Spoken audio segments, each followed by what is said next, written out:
Podcast Três Irmãos na área. Quem falou com vocês mais uma vez, Rodrigo Tchó. Na minha frente, meu brother, meu irmão, Roberto Andrade, filho Borracha. Na mesa operando, nosso diretor, Pedro Henrique. E aí, Robertinho, como é que você tá? Tudo bem? Fala aí, meus irmãos, beleza? Fala aí, meu irmão, muito bem. Rapaz, que nível, hein, esse podcast, hein, bicho? Não, eu sei, eu tô equilibrando a mesa Só os aqui, meus tá? amigos podem proporcionar esse tipo de conversa, viu, Robertinho? Eu tenho certeza Só disso. meus camaradas. Eu tenho certeza disso. É uma coisa... Não como adianta diria você um chamar seus velho camaradas amigo aí, que você não consegue fazer isso não, Que viu? coisa fantástica. Que coisa maravilhosa que a gente vai ver aqui hoje. É isso mesmo, eu tô feliz também. Juntamos os caras. E olha que eu falo isso, né? Puxando saco igual você. Eu sou puxa-saco mesmo. Então sou isso. enviesado, sou tudo isso que vocês falam aí. José Cobori, obrigado. Verdadeiro. Meu amigo Rodrigão, Robertinho e Pedro Henrique. É uma satisfação imensa estar aqui novamente e agora muito bem acompanhado pelo meu amigo Breno Altman. O Altman. A satisfação é minha. O grande Nem debatedor. sei, eu nem tinha roupa pra isso. Eu nem tinha roupa pra isso, pra uma coisa tão solene. É? Eu fiquei tão emocionado que eu nem perguntei o tema. Inclusive, a gente demorou a começar o episódio por conta disso, né? Tinha toda uma E a uma gente conversa. começa o episódio sem saber o que é o tema. Mas é porque é o seguinte, tem uma dificuldade quando, por exemplo, quando você tem uma plateia, um episódio ou qualquer situação que você pode falar com as pessoas, com a capacidade que os dois têm, sabe? De profundidade, de análise.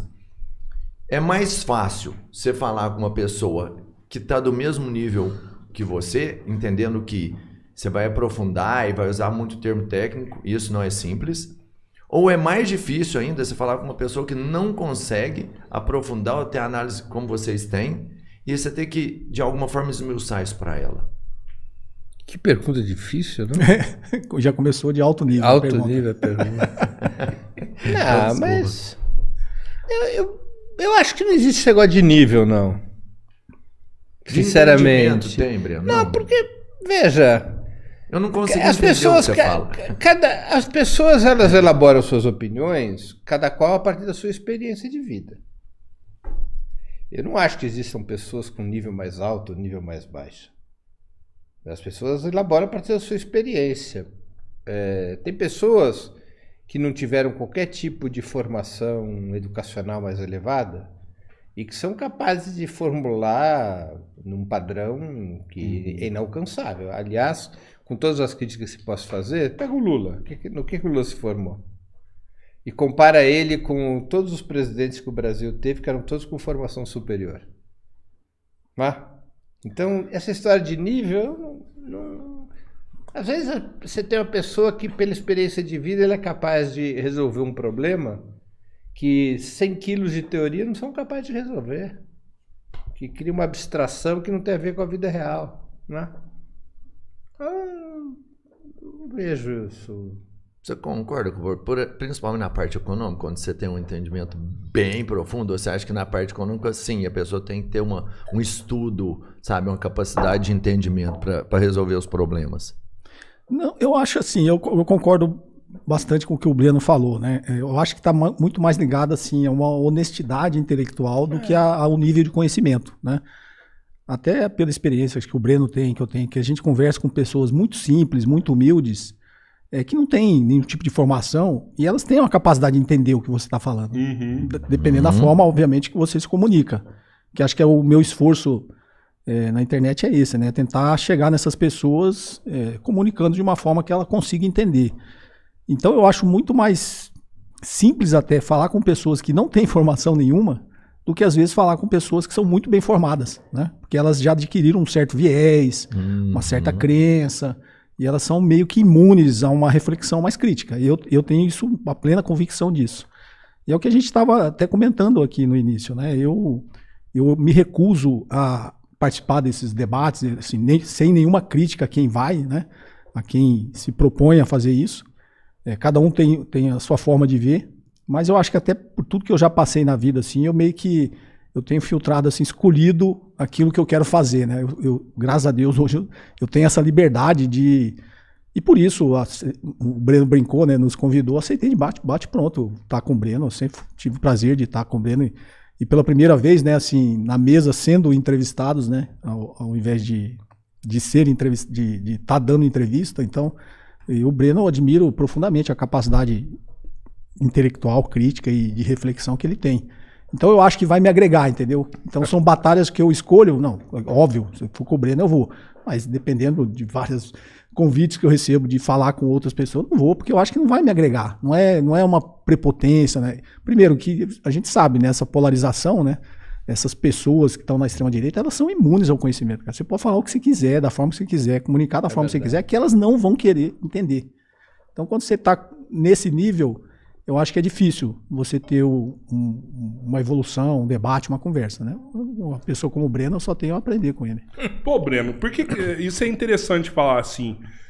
Qual a sua opinião sobre isso? Por que pessoas da extrema-direita, elas têm um bloqueio, assim, que impedem elas de estar usando o senso crítico para analisar algumas situações? Sei lá, veja o que aconteceu com o áudio do Flávio aí, com o Borcaro, né? Em relação ao filme do Bolsonaro. Sabe, aquilo ali abalou no primeiro dia. Não, vamos esperar. Vamos ver o que eles vão falar. Aí veio a narrativa. Não, tá tudo certo. Não é problema mais, entendeu? Para muitos da direita, isso não é um problema mais. Então, eu acho que é uma questão complexa essa, porque exige um certo distanciamento crítico, que a gente tem que perguntar também se na esquerda às vezes não acontece a mesma coisa. Não? O Breno é foda, ele não espera nem o... Porque no ambiente muito polarizado, a cultura que passa a dominar é parecida com a da torcida de futebol. O nosso amigo Cobor aqui, ninguém é perfeito, né? Ele torce pro Corinthians. Inclusive, ele queria vir com a camiseta do Corinthians, tá? Ninguém é perfeito. Então, cara, pode acontecer o que quiser e ele vai torcer pro Corinthians. E ele vai encontrar um argumento para dizer que o Corinthians estava certo e o outro time não. O juiz pode enfiar a mão a favor do Corinthians, o que costuma acontecer, e ele vai dizer que o juiz foi completamente isento, mesmo que esteja nítido que o juiz enfiou a mão. O Corinthians ganhou um título no tapetão uma vez porque o Inter perdeu um monte de pontos no Campeonato Brasileiro. Foi uma barbaridade aquilo. Mas os corintianos encontravam um argumento para justificar aquilo. E diziam que foi uma vitória que o Corinthians tinha triunfado pelos seus talentos futebolísticos. Então, esse espírito de torcida de futebol, quando ele se transporta, por exemplo, para a política, ele gera um tipo de raciocínio que é um raciocínio no qual você está o tempo todo buscando um viés de confirmação. Você olha tudo que acontece, não com a lógica de compreender o que está acontecendo, mas para reforçar aquilo que você já acredita. Então você vai mostrar para uma pessoa que está dizendo que esse móvel aqui é preto, manchado de marrom claro, e a pessoa vai dizer, não, isso aqui é azul. Eu estou vendo que é azul. É o viés de confirmação da lógica da torcida de futebol. Isso afeta mais a direita do que a esquerda? Provavelmente sim, mas também afeta a gente de esquerda. É que na direita tem um outro elemento, essa extrema-direita a qual você se referiu, que eu acho que é a maneira pelo qual o raciocínio é construído. Como é que se reagregou, como é que se reorganizou a direita no país nos últimos 10 anos? Por um argumento destrutivo. O antipetismo é um argumento de destruição. Não é? Os argumentos destrutivos, em que você busca por antinomia, por oposição radical, estabelecer um pensamento, é um raciocínio simplificado. Tudo o que eles fazem é ruim. E minha opinião é ser contra tudo o que eles fazem, não importa o que eles façam. A esquerda tenta construir posição de forma mais analítica, menos destrutiva. Então desenvolve um senso crítico, acho que mais apurado.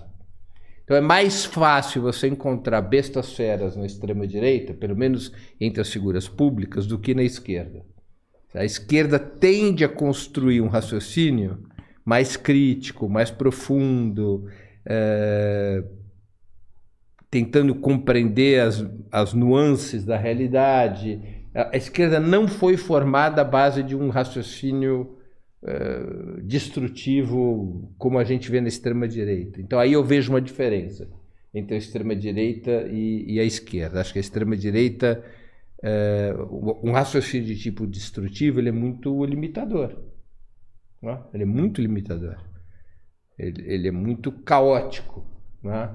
Ele não exige de si próprio que os seus portadores, que os portadores desse raciocínio destrutivo estudem, tentem entender os fenômenos. Porque ser destrutivo é muito fácil, basta um meme, né? Uma frase de efeito, uma lacração.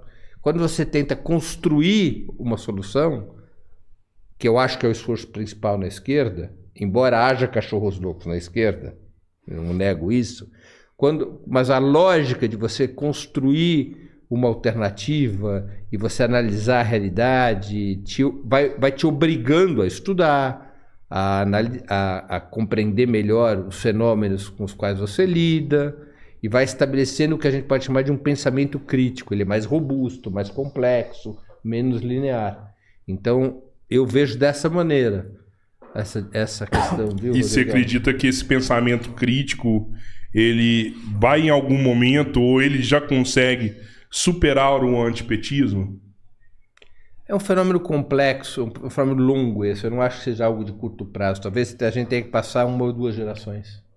2 gerações? Talvez, porque ele tem um peso muito grande. Eu vou aqui fazer comparação com outros países, Cobori. Por exemplo, o antiperonismo na direita argentina.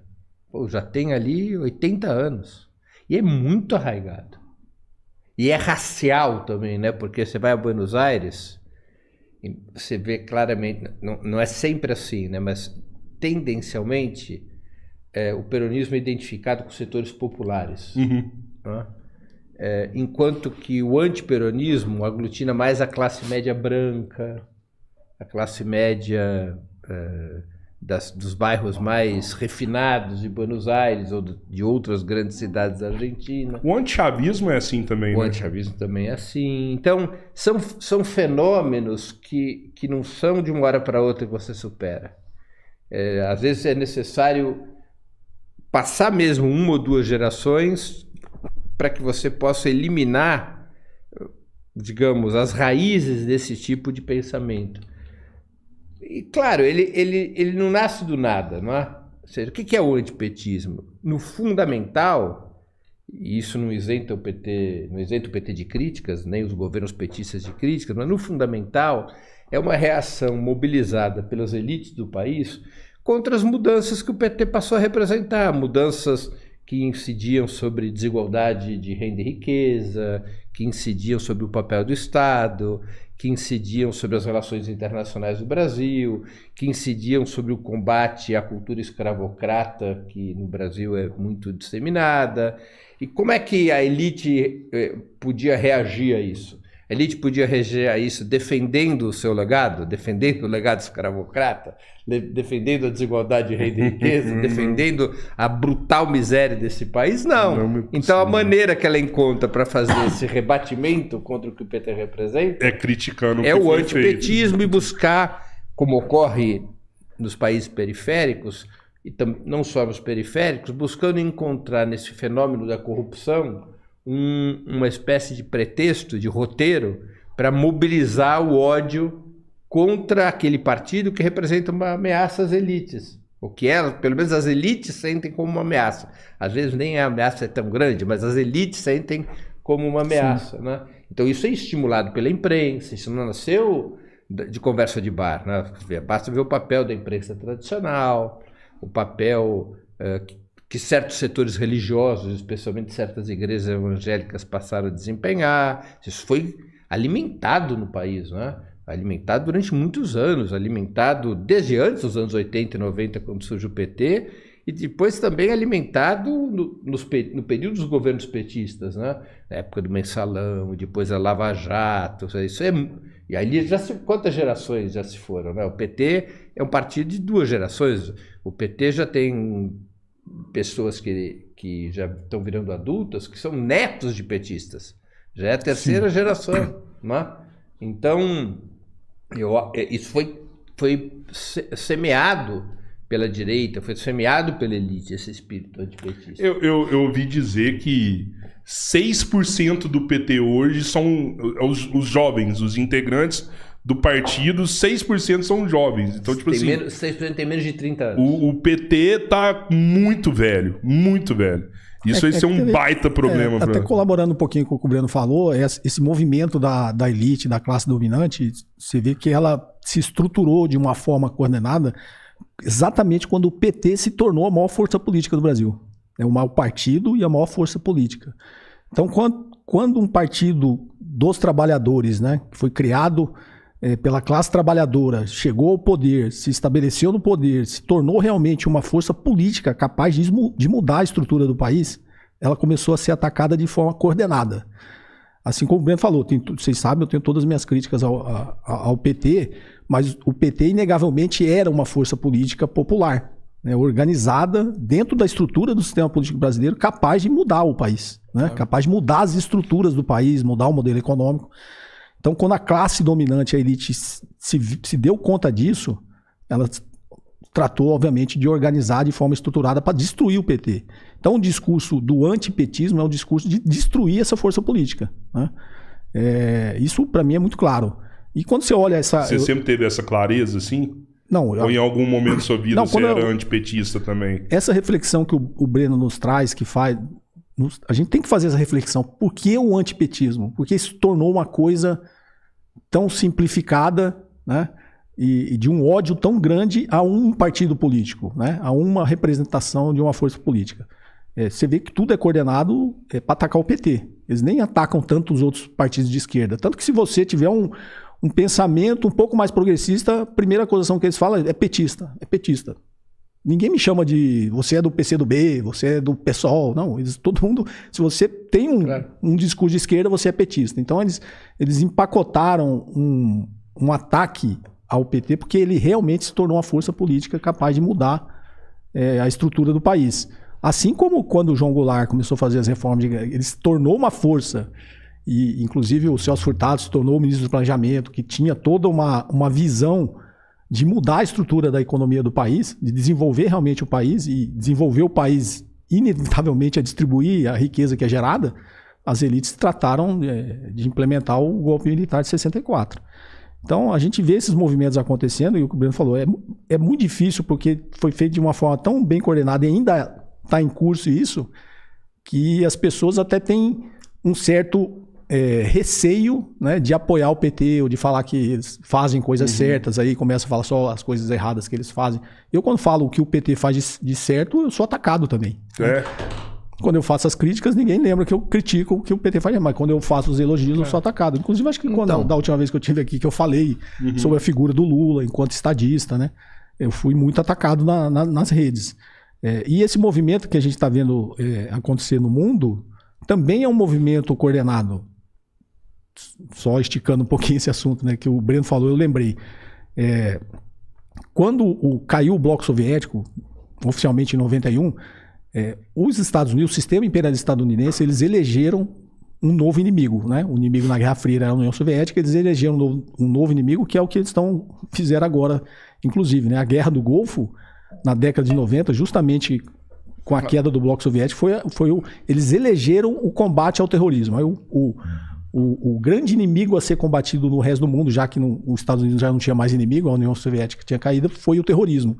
Se você pegar bem, desde lá, da década de 90, da Guerra do Golfo Pérsico, tudo que os Estados Unidos implementa de guerra, de intervenção no mundo é sob o pretexto de estar combatendo o terrorismo, né?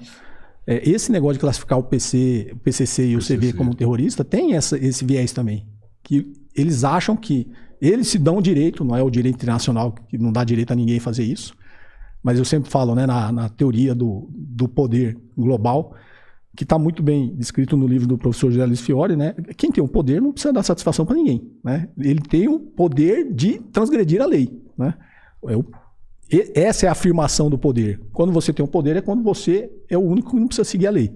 E o que os Estados Unidos têm feito desde então é isso. Então, classificar o PCC e o CV como terrorista lhes dá o direito deles fazerem o que quiser, sem seguir regra nenhuma, né?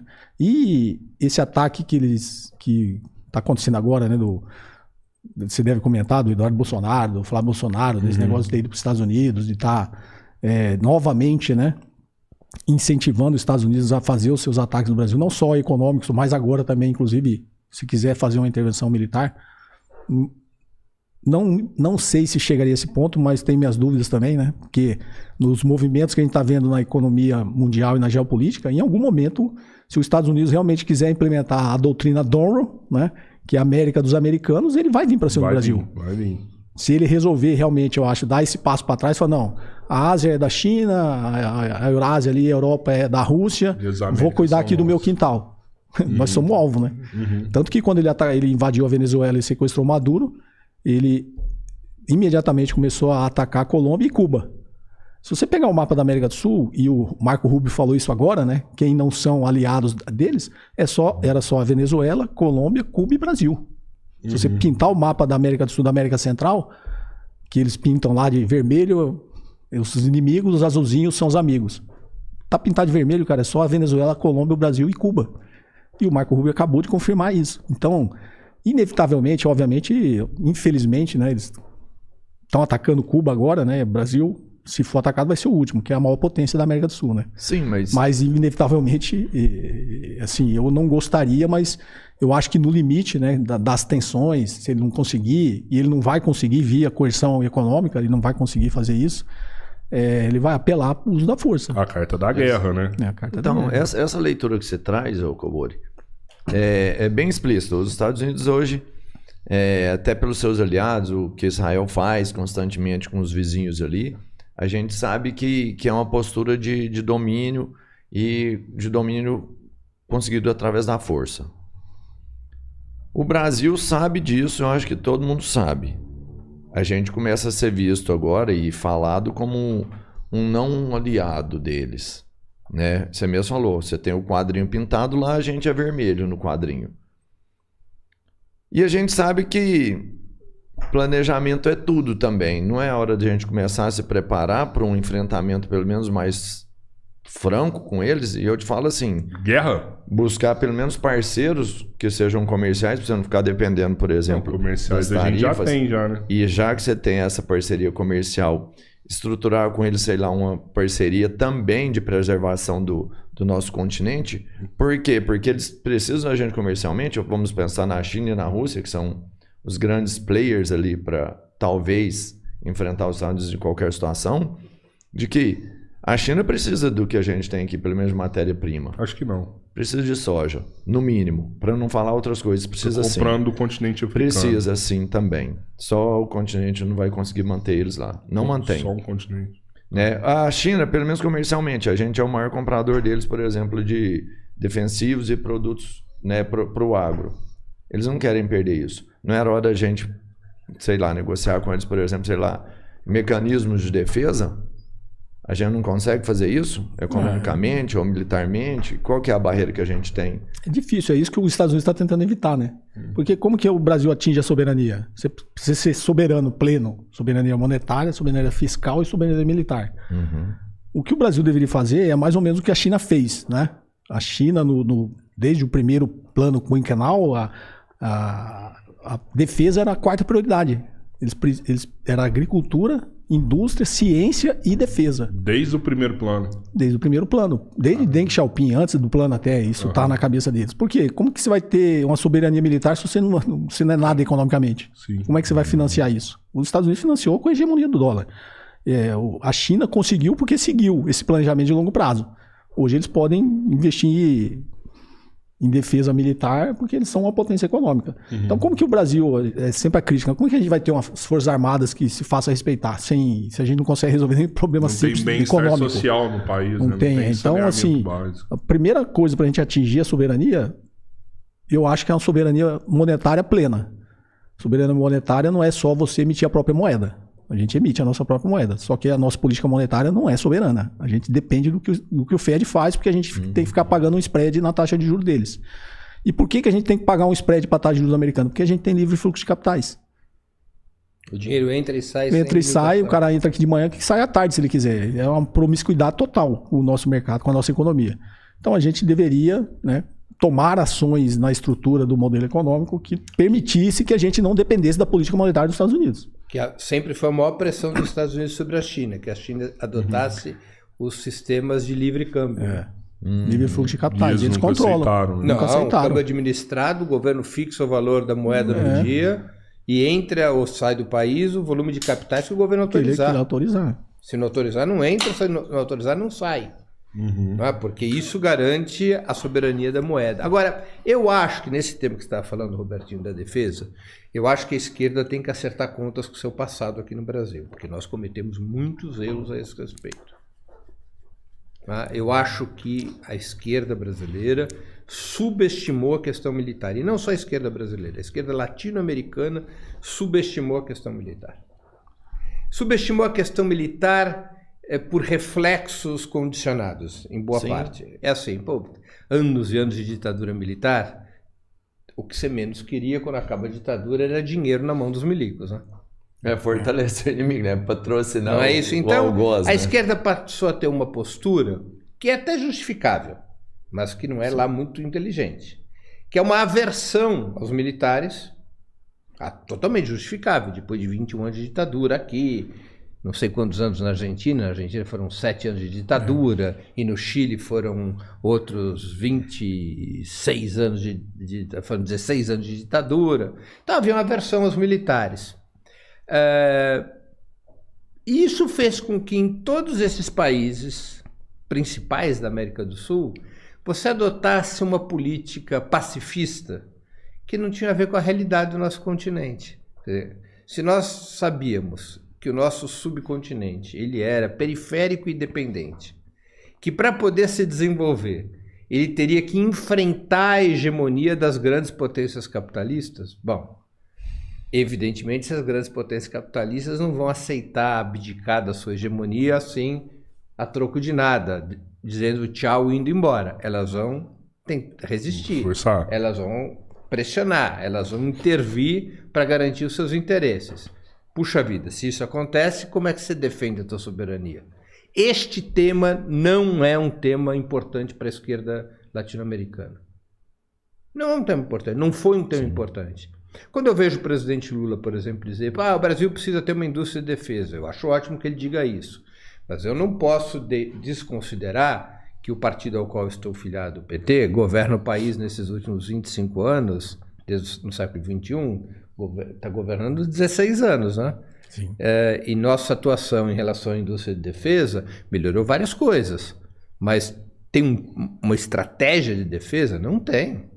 E hoje fica provado que mesmo o chavismo, que de todas as experiências da esquerda sul-americana foi mais avançada, também não tinha uma estratégia de defesa razoável, acontecendo o que aconteceu no dia 3 de janeiro. Diferentemente do que acontece com o Irã. Eu vejo muita gente explicando, e em certa medida é verdadeiro, uma explicação geográfica sobre o Irã. Não, o Irã está longe dos Estados Unidos, é mais fácil ter uma estratégia de defesa. Tem algum sentido essa explicação, ela não pode ser jogada fora. Agora, o Irã decidiu ter uma estratégia de defesa. Ele se preparou para um confronto com os Estados Unidos, desde o início da Revolução Islâmica. E por isso que a capacidade defensiva do Irã tem se revelado muito superior à dos governos sul-americanos, por exemplo. Veja, é evidente que nós não podemos imaginar que um país pequenininho que nem Cuba, que é uma ilha, e que está a 90 milhas dos Estados Unidos, vá ser capaz de exercer sua defesa contra os Estados Unidos. Isso não vale para qualquer país, a capacidade defensiva diante dos Estados Unidos. Mas países que possuem um certo tamanho territorial, que possuem uma certa base econômica, que possuem um volume, uma densidade populacional expressiva, esses países podem ter estratégias de defesa. O Brasil, pela sua própria natureza, gigante pela própria natureza, o Brasil, pela sua própria natureza, pode ter uma capacidade defensiva autônoma. Primeiro, que nós não fazemos fronteira com os Estados Unidos. Segundo, que o nosso território é imenso. Uma coisa é você pensar uma estratégia de agressão contra um país como Cuba e Venezuela, outra coisa é pensar uma estratégia de agressão contra o Brasil. Isso não é uma coisa simples. não é? É um país com todas as riquezas naturais necessárias para abastecer a indústria de defesa. É um país que tem uma economia, com todos os seus problemas, uma economia, vamos dizer, de nível médio, mas de toda maneira entre as 10 maiores do mundo, mais ou menos, entre as 10 maiores do mundo. Então, o Brasil tem que ter uma política de defesa planejada e que pense muito concretamente que o seu inimigo potencial são os Estados Unidos. As Forças Armadas Brasileiras não são formadas nesse conceito. As Forças Armadas Brasileiras foram formadas em torno da ideia de que o principal inimigo é o inimigo interno. Porque são forças armadas criadas com base no anticomunismo da Guerra Fria. O que é o inimigo interno? Eram os comunistas. Saíram de ser os comunistas? É o petismo. É a esquerda. São os inimigos do Ocidente. Porque são forças armadas alicerçadas sobre a ideia da hegemonia ocidental. Onde é que a maioria dos militares brasileiros fazem seus cursos no exterior? Nos Estados Unidos. A maior parte do abastecimento, do fornecimento de armas e munição para o Brasil, qual é a procedência? Norte-americana. A tecnologia que mais se emprega nas Forças Armadas Brasileiras, se não é norte-americana, é de algum associado aos Estados Unidos, incluindo Israel. Uma vez eu ouvi a resposta de um integrante do Itamaraty, quando houve uma reunião para reivindicar a ruptura de relações do Brasil com Israel. Eu não estava nessa reunião, me foi relatado isso. A resposta que esse representante do Itamaraty deu: puxa, nós temos dificuldades de fazer essa ruptura de relações comerciais porque há setores das Forças Armadas brasileiras que ficariam com uma mão na frente e outra atrás se deixasse de haver relações comerciais com Israel. Né? Então, toda a nossa indústria de defesa não é só que ela é de baixa qualidade. Não apenas nossas Forças Armadas não estão preparadas para essa nova situação. É que a dependência tecnológica e a dependência cultural das Forças Armadas brasileiras em relação aos Estados Unidos, que é o inimigo potencial, porque nenhum outro país ameaça o Brasil. É somente os Estados Unidos. Não. A Argentina não ameaça o Brasil, o Paraguai não ameaça o Brasil, o Uruguai, a Bolívia não ameaçam o Brasil, a Venezuela, a Colômbia. Quem ameaça o Brasil efetivamente são os Estados Unidos. Quem tem interesses territoriais no Brasil são os Estados Unidos. E você não pode ter uma indústria de defesa e umas forças armadas com esse grau de dependência. E isto nunca esteve para valer num programa de esquerda. O que é um erro geopolítico e é um erro econômico. Sim. Porque a indústria de defesa no Brasil, como nós estamos falando de um país com as dimensões que temos, ela pode ser um dos vetores de um ciclo de industrialização. Né? Como aconteceu em outros países. Qual é o motor da reindustrialização que a Rússia está vivendo agora, depois da guerra na Ucrânia? A indústria de defesa. A indústria de defesa. Gente, qual foi o principal motor da indústria norte-americana depois dos anos 50? Dos Estados Unidos, a indústria de defesa. O complexo bélico-industrial. Então, mas a gente foi sucateado nisso aqui já, porque em algum ponto eu me lembro que a gente chegou a ser referência em algumas estratégias, tanto de defesa, que a galera vinha para cá fazer curso, que assim como os nossos generais iam para os Estados Unidos, iam generais de vários outros países para o Brasil para fazer...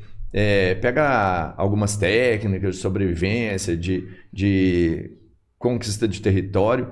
E eu me lembro claramente da gente ser a referência mundial em blindados. Em uma época que o blindado era uma força decisiva no campo de batalha. Hoje, Osório, bem menos. Mas, entende, a gente não evoluiu e ainda perdeu o que tinha. O blindado mais avançado era fabricado pela Engesa. Claro. Era o Osório, que tinha um periscópio que nem os americanos tinham essa tecnologia. Era o Osório, o Cascavel e o Urutu.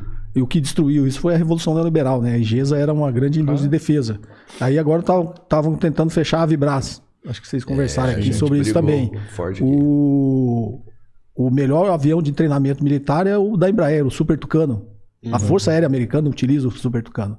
Então a gente tem tecnologia, tem talento suficiente para produzir. Tem uma indústria de defesa, ilhas de excelência para estar lá. Só que, como o Breno falou, a gente tinha e destruiu.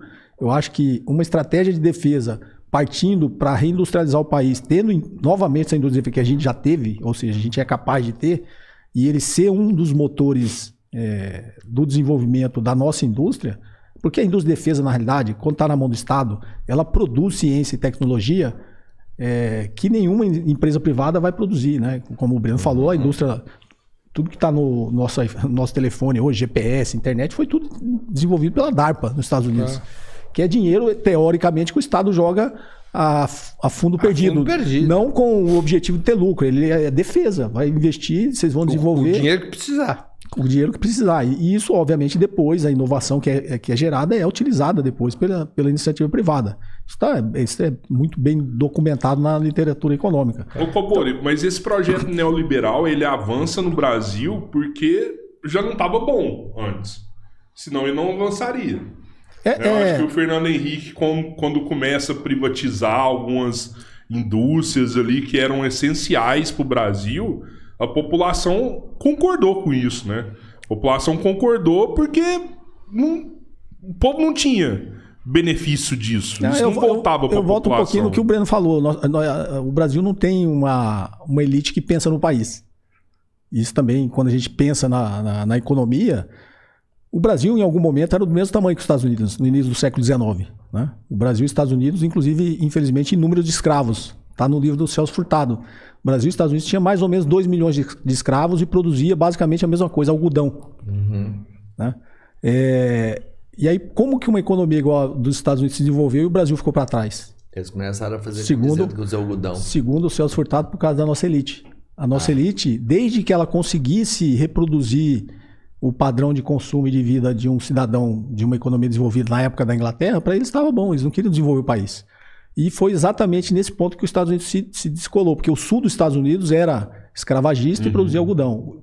E era igualzinho o Brasil. O sul dos Estados Unidos era igual ao Brasil. O sul dos Estados Unidos era o Brasil. Era o Brasil. E o norte não. O norte já era de pequenos comerciantes e uma indústria nascente em que eles achavam que, ao invés de ficar exportando algodão para a Inglaterra, para a indústria têxtil, na Revolução Industrial, por que não beneficiar um pouquinho desse algodão aqui e a gente já vender com algum valor agregado, já industrializar uma parte? E aí foi exatamente essa discordância do Norte com o Sul que gerou a Guerra da Secessão, a Guerra Civil, que tinha entre um dos objetivos, acabar com a escravidão, também com o interesse econômico, né? Só tem escravo, vou vender para quem, né? Então, alguém tem que ter renda para eu poder vender, né? Então, assim, foi exatamente que Alexander Hamilton, né, o relatório sobre as manufaturas, que conseguiu, né, impor esse modelo de proteger a sua indústria, deixar de ser um país exportador de commodity, de matéria-prima apenas, e os Estados Unidos se industrializou e fez parte da segunda Revolução Industrial. E o Brasil não. O Visconde de Cairu achou que era o laissez-faire, né, o liberalismo. Inclusive a frase dele acho que era deixar comprar, deixar vender, deixar fazer, né? Ou seja, a gente é bom em vender algodão, o algodão está gerando riqueza, vamos vender. Eles nunca pensaram, a elite do Brasil nunca pensou, e se você transportar isso para os dias atuais, é a mesma coisa, cara.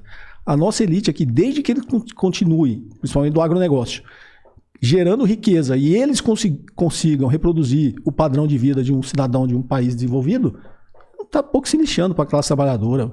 Inclusive, quanto menos a classe trabalhadora ganhar, mais lucro eles vão ter. Porque ele vai ter sempre o chamado exército de reserva. Qualquer negócio que ele abrir, ele vai ter mão de obra disponível barata. E ele vai conseguir... E o setor que vive de exportação, que é o agronegócio, tanto faz quanto que ganha a classe trabalhadora. Porque o que eles produzem não vai ser vendido dentro do Brasil. Então, quanto menor for o salário, mais lucro vai ter na exportação. Essa lembrança do Cobori é muito importante, porque em que momento que o Brasil virou o Brasil e os Estados Unidos viraram os Estados Unidos? É na Guerra Civil norte-americana, entre 1860 e 1865. Ali, o Abraham Lincoln, que era o presidente à época, ele faz a diferença, porque ele subjuga aquela aristocracia escravocrata do Sul e impõe o padrão de desenvolvimento industrial do Norte. Embora depois do assassinato de Lincoln tenha havido nas décadas posteriores uma repactuação com aquelas elites do Sul, no período da chamada Reconstrução, aquilo mudou a dinâmica dos Estados Unidos. Aqui no Brasil nós nunca vivemos uma revolução. Os Estados Unidos viveram duas. Sim. A Revolução da Independência, que eles chamam da Guerra da Independência, e a Guerra Civil, que é uma outra revolução, que completa a Revolução Burguesa nos Estados Unidos. Aqui nós nunca tivemos revolução. O Brasil é uma espécie de linha de continuidade. Claro que entram novos atores e saem velhos atores, mas pela lógica da economia, não pela lógica da formação social, né? Mas o que são? Os grandes agricultores escravocratas do passado viraram banqueiros a partir da renda agrícola. A partir desses bancos foram financiando alguma indústria e sempre a mesma elite. É sempre a mesma elite desde o século XVIII. Sim. Não mudou nada. Eu não Nada. sei se é só isso Nunca houve no Brasil uma mudança da lógica com qual o país foi criado. Que é essa lógica agrário-exportadora a qual o Cobor se referiu. Há um período na história do país, que é um período relativamente curto, que é o período que vai de 1930 até 1980. Quando muito. Que o país começou a industrializar. Exatamente. Que o Estado força um processo de industrialização. Não é? Ele opera isso. Agora, quem que derruba? Os governos que representavam esse processo de industrialização. Naquela primeira etapa, que era a etapa varguista, né? De 30 a 64, é o que os historiadores identificam como período varguista. Especialmente no decanato, nos 10 anos, ou nos 15 anos que vão de 1950 a 1964, ali a lógica foi de industrializar criando um mercado interno de massas. Essa era a lógica do trabalhismo, que é uma lógica que remete a Lincoln. Sim. E que remete à experiência norte-americana. O que faz os Estados Unidos não é que simplesmente industrializam o país, eles criam um mercado de massas, porque alguém tinha que comprar aqueles produtos, né? Os Estados Unidos não era um país pequeno que podia industrializar voltado para o exterior. Ele precisava de um mercado interno de massas. Esta lógica é derrotada por uma parte da elite, que é a parte da elite que dá o golpe de 64. Eles não eram contra a industrialização. Isso é um fenômeno mais recente. Eles eram contra a criação do mercado interno de massas, porque mercado interno de massas é mais salário, mais direitos, mais tempo livre para o trabalhador. E mais classe trabalhadora. Mais classe trabalhadora. Revoltar, né? Eles eram contra isso. E eles faziam uma conta que era o seguinte: eu prefiro ter um alto lucro vendendo pouco do que operar na escala, pagando salários maiores, pagando mais impostos para que possa existir o estado de bem-estar social. Eu não quero esse risco. Eu não quero o risco de ter que ampliar, de ter que disputar mercado. A elite brasileira não tem nada a ver com o capitalismo no sentido liberal. Sim. Ela não foi criada nessa cultura. Ela foi criada em outro tipo de capitalismo. Sim. Então, eles organizam um golpe de Estado. Uma pequena fração da burguesia, naquele momento, reage. Há uma pequena fração que até continua apoiando o varguismo. Depois, com a ditadura, aí é um outro fenômeno, porque é industrialização sem mercado interno de massas. A ideia da ditadura, que depois foi emprestada por outros países, né? Por exemplo, a Coreia do Sul, vou industrializar para exportar. Para exportar? Sim. Ou para vender para a classe média. A lógica é que o mercado interno brasileiro, a economia brasileira podia funcionar bem, tendo como mercado interno a classe média. Os bens de produto, os bens de produção, os bens semiduráveis, né? Duráveis e semiduráveis. Para quem que você ia vender carro, geladeira, fogão? Você vendia para... O país tinha 70 milhões de pessoas, você vendia para 10 milhões. E o lucro era sensacional. E isso é facilmente constatado, né? Se você olhar na nossa infância, assim, várias famílias viviam na miséria mesmo, assim. Mas é que a lógica do desenvolvimento capitalista brasileiro debaixo da ditadura, e por isso que a ditadura era uma necessidade do empresariado, a lógica era os baixos salários. E como é que você vai ter baixo salário? Você tem que ter um bando de gente na miséria, um dos fatores é um bando de gente na miséria disposto a trabalhar por pouco, porque se você tiver todo mundo trabalhando, os salários vão começar a subir, né? Você precisa de um exército industrial de reserva gigantesco para pressionar os salários para baixo. E quando isso sai do controle, você precisa ter repressão. Você precisa impedir que os sindicatos reivindiquem, você precisa impedir a existência de partidos que defendem os interesses dos trabalhadores. Então, durante a ditadura militar, muda o padrão. Eu vejo muitos economistas, Cobori, tratarem o período de industrialização como se fosse uma coisa única. E não é. Não. Eu não tenho nada a ver com a tradição trabalhista, mas a gente tem que identificar que, pelo menos no período de 50 a 64, o desenvolvimento industrial proposto pelo trabalhismo se conectava com o mercado interno de massas, embora eles nunca tenham tentado fazer, pelo menos até os últimos meses do governo João Goulart, eles nunca tentaram fazer uma reforma agrária, porque o trabalhismo tinha essa característica, né? O varguismo, ele não tocava no campo.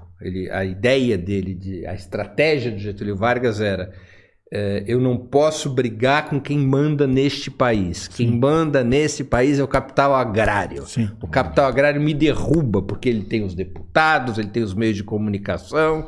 Eu não quero briga com essa gente, que é de onde ele veio. Além do mais, ele era um pecuarista. Deixa os coronel lá ser coronel. Eu não toco neles. Mexe em coronel. Eu vou tocar na cidade, eu vou tocar na indústria, eu vou tocar... Agora, o desenvolvimento que ele buscava... E por isso incentivou o direito dos trabalhadores, incentivou o aumento do salário mínimo, incentivou uma série de medidas, a criação do 13º salário, já não era o Getúlio, já era o João Goulart, era para criar um mercado interno de massas. Esta ideia não existe na industrialização durante o regime militar. Né? Então, mas o que pega pra gente aqui? Pra mim, por exemplo. Até já pedi a galera, a gente tá com mais de 5 mil pessoas, dá like... Pra aumentar essa cambada que tá Quase aí. 6 mil, hein? Uma baita aula. Não perde, é uma aula à tarde e não tem reprise essa aqui, hein? Juntar a galera aqui não é fácil, não. Mas o negócio, Breno, tipo assim, no primeiro momento tinha uma estratégia que seria bom para a população, pelo menos de forma geral. Depois ela migra para um entendimento que vamos continuar desenvolvendo a industrialização aqui, mas vamos tirar a vantagem do povo nessa hora. O que me faz ficar reflexivo nesse momento é que já era parte do capitalismo aqui. E eles falam que o capitalismo é incontrolável. Quando você começa a industrializar, você tem de alguma forma alguma classe que vai ser beneficiada com isso, que não é só a elite ali. Vamos pensar uma classe média que vai ser beneficiada, que vai começar a ganhar grana, vai começar a viver melhor. Ela vai surgindo naturalmente. Quando ela surge, de alguma forma, eu imagino que essa classe média ela arrasta parte da classe abaixo dela junto, que também vai crescendo. Por que isso não acontece aqui? Sabe aonde a gente separa a classe média dessa base que está ali embaixo? Pensando que as grandes indústrias são formadas por interesses próprios ali, que eram, vamos pensar, da parte do agroexportadora. Mas aí você vai criar um monte de fabriquetas, de pequenas outras grandes mini-indústrias, que vão buscar lá nessa base de baixo. E de alguma forma, sabe, vai tracionar uma base grande ali. Sabe, tipo assim, classe média faz uma mini empresa ali e gera 50, 30 empregos, né, de pessoas qualificadas, com baixos salários até então, mas que começam a se especializar. Onde a gente quebra o nosso ciclo? Sabe, ô Breno, antes de você responder o Robertinho, é legal falar o tanto que o Robertinho é essencial nesse podcast. Porque o Robertinho pedi o like. O Robertinho, ele gosta muito de você, sabe? Só que ele não acredita em você. E ele acha que você tenta enganar ele o tempo todo, assim. Não, ele vê você como uma raposa. Uma raposa que tenta fazer um revisionismo histórico aqui do podcast e ludibriar o Robertinho. Não, o Robertinho é bom. Pergunta o Breno, não é porque ele consegue me ludibriar. É porque você me convence. Ele tem medo de ser convencido por você. Não, eu peço para ser convencido. Olha, essa é a verdade. Veja, não existe nenhum país no qual a economia prospere ou regrida em estado puro. Todos os fenômenos acontecem simultaneamente. Muitos fenômenos acontecem simultaneamente. Se for para o mais miserável país da África, você vai encontrar ilhas de excelência, onde fenômenos que parecem ser do capitalismo moderno estão acontecendo. Né? Então, o problema que eu acho, que sempre foi um problema dos economistas de direita ou de esquerda, mais os de esquerda, porque os de direita tinham foco em outras coisas, né? Era tentar interpretar o que acontecia com o Brasil. Embora eu tenha certas críticas a essa formulação, eu creio que é bastante interessante as elaborações do pessoal da teoria marxista da dependência.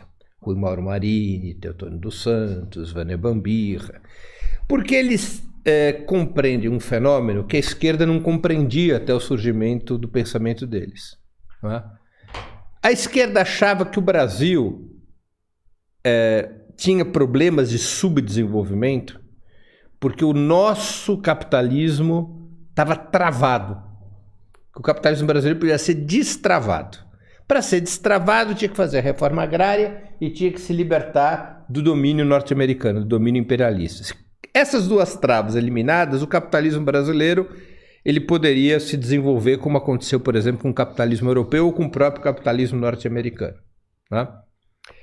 Esse pessoal da teoria marxista da dependência disse, nananina, não é assim que acontece. O que acontece é que o capitalismo brasileiro ele precisa dessas travas. Ele não consegue viver sem essas travas. Porque a base da acumulação do capital no Brasil, ela é a superexploração do trabalho, poder pagar salários baixíssimos, é o monopólio da terra, é a existência desses grandes latifúndios e dessas grandes propriedades rurais, e é a dependência externa, porque a dependência externa elimina a necessidade de investir em ciência e tecnologia. Você é um repetidor da tecnologia que você compra. Então é um capitalismo com baixos custos de produção, que gera altos lucros, mesmo numa situação de subdesenvolvimento. Isso a esquerda não entendia antes do pessoal da teoria marxista da dependência. Mesmo o Celso Furtado não entendia isso. Né? Ficavam sempre buscando como resolver as travas, achando que haveria aliados dentro da elite para eliminar essas travas. Poxa, o que nós queremos é desenvolvimento capitalista, é mais mercado interno, é mais ciência, mais tecnologia, mais desenvolvimento, como aconteceu na Europa, nos Estados Unidos. Por que vocês estão contra isso? A gente não conseguia entender por que o pessoal, o grande empresariado era contra. E o pessoal da teoria da marxista da dependência foi lá e disse, é porque isso não atrapalha a vida deles. Ao contrário, o lucro é garantido por isso. Se você criar uma situação no qual os salários sobem, eles são obrigados a investir em ciência e tecnologia até para aumentar a produtividade do trabalho. Faz reforma agrária para resolver o problema do estoque de terras. O lucro deles vai embora. A maneira como eles aprenderam a lucrar desaparece. Eles vão trabalhar no risco o tempo todo. Então, isto é uma contradição. Ou seja, o capitalismo no Brasil não resolve o problema do desenvolvimento. Essa é a grande contradição. Não sei se o Cobori está de acordo. Você não tem como resolver o problema do desenvolvimento brasileiro no capitalismo. Nem de nenhum país periférico, aliás. No capitalismo. Você precisa, talvez seja o passo que o Celso Furtado não dá, Sim. Né? Você precisa superar o capitalismo para poder resolver o problema da dependência nos países periféricos. Eu não estou aqui falando de casos de países pequenos, que é uma outra história. Um país como o Brasil, não tem como. Hoje é muito pior. Por que é muito pior? Porque essa fase da financiarização agregou à burguesia brasileira um outro ganho fascinante que antes não existia, que é a possibilidade de você botar o dinheiro aplicado num banco, ir para a Croácia, passar 6 meses num barco, tirando foto para o Instagram, fazendo festas. Vorcaro, gente. Gente, o Vorcaro gastou 200 milhões de reais numa festa. Não é isso que saiu nos jornais? Vocês têm ideia do que é gastar 200 milhões numa festa? Eu não sei nem o que é gastar 200 milhões em casa. Eu não sei que então, é um grau de parasitismo que não se restringe ao Vorcaro. Pode ir atrás de todos os outros. Não é? É um grau de parasitismo provocado pela financiarização. Você tem um dinheiro que está rendendo sem gerar valor social. O dinheiro ele rende um juros que é embolsado por quem é dono desse capital. E esse cara vive do jeito que vive como viviam os reis da Idade Média. Porque os reis da Idade Média viviam pior que o Vorcaro. Então você tem uma burguesia parasitária. Uma vez, o Miguel Arraes estava voltando não sei se o Cobori conhece essa história. O Miguel Arraes estava voltando do exílio e foi feita uma entrevista com ele nas páginas amarelas da Veja. Né? E aí ele o tempo todo criticando as elites brasileiras, criticando a burguesia brasileira. E alguém pergunta, o jornalista está entrevistando ele, pergunta, mas governador, qual é a solução? Ele diz, se eu pudesse jogar a burguesia ao mar. Nós temos que nos livrar dessa elite. Não é com ela, é contra ela. Ela não tem jeito, não tem conserto mais. E eu acho que a história deu razão ao velho. Não tem conserto. Não tem... A taxa de investimento no Brasil, a chamada formação Bruta de capital fixo, é ridícula. Está abaixo, circulando, mesmo com o governo Lula, está abaixo de 16%. A China se desenvolveu com uma taxa de formação de capital fixo em 40%. E se você olhar para a Europa e para os Estados Unidos no momento de desenvolvimento, eram taxas desse padrão. E a taxa de estabilização é de 25%. O Brasil não chega perto da taxa de estabilização. Porque o cara embolsa o dinheiro. O sistema é predador, porque essa elite é predadora. No Brasil, faltou uma revolução burguesa. Eu estou convencido disso. Faltou a revolução burguesa. Os Estados Unidos fizeram duas, como eu já disse, a França fez a sua, a Inglaterra fez a sua. O Brasil nunca fez uma revolução burguesa. Porque a burguesia brasileira não quer fazer revolução nenhuma. Aqui no Brasil, Robertinho, a classe trabalhadora tem que fazer a revolução burguesa. E por isso e por isso tem a crítica que o Brasil não tem uma burguesia nacional, né? Porque a nossa burguesia nunca foi uma burguesia nacionalista, né? Nunca pensou no país. Só mudou de país, né? Só mudou. E aí, assim, corroborando com o que o Breno falou, o Breno sabe o tanto que eu gosto do Celso Furtado, né? Talvez eu não concorde um pouco, porque hoje, assim, obviamente com toda a experiência, ter lido outros economistas também,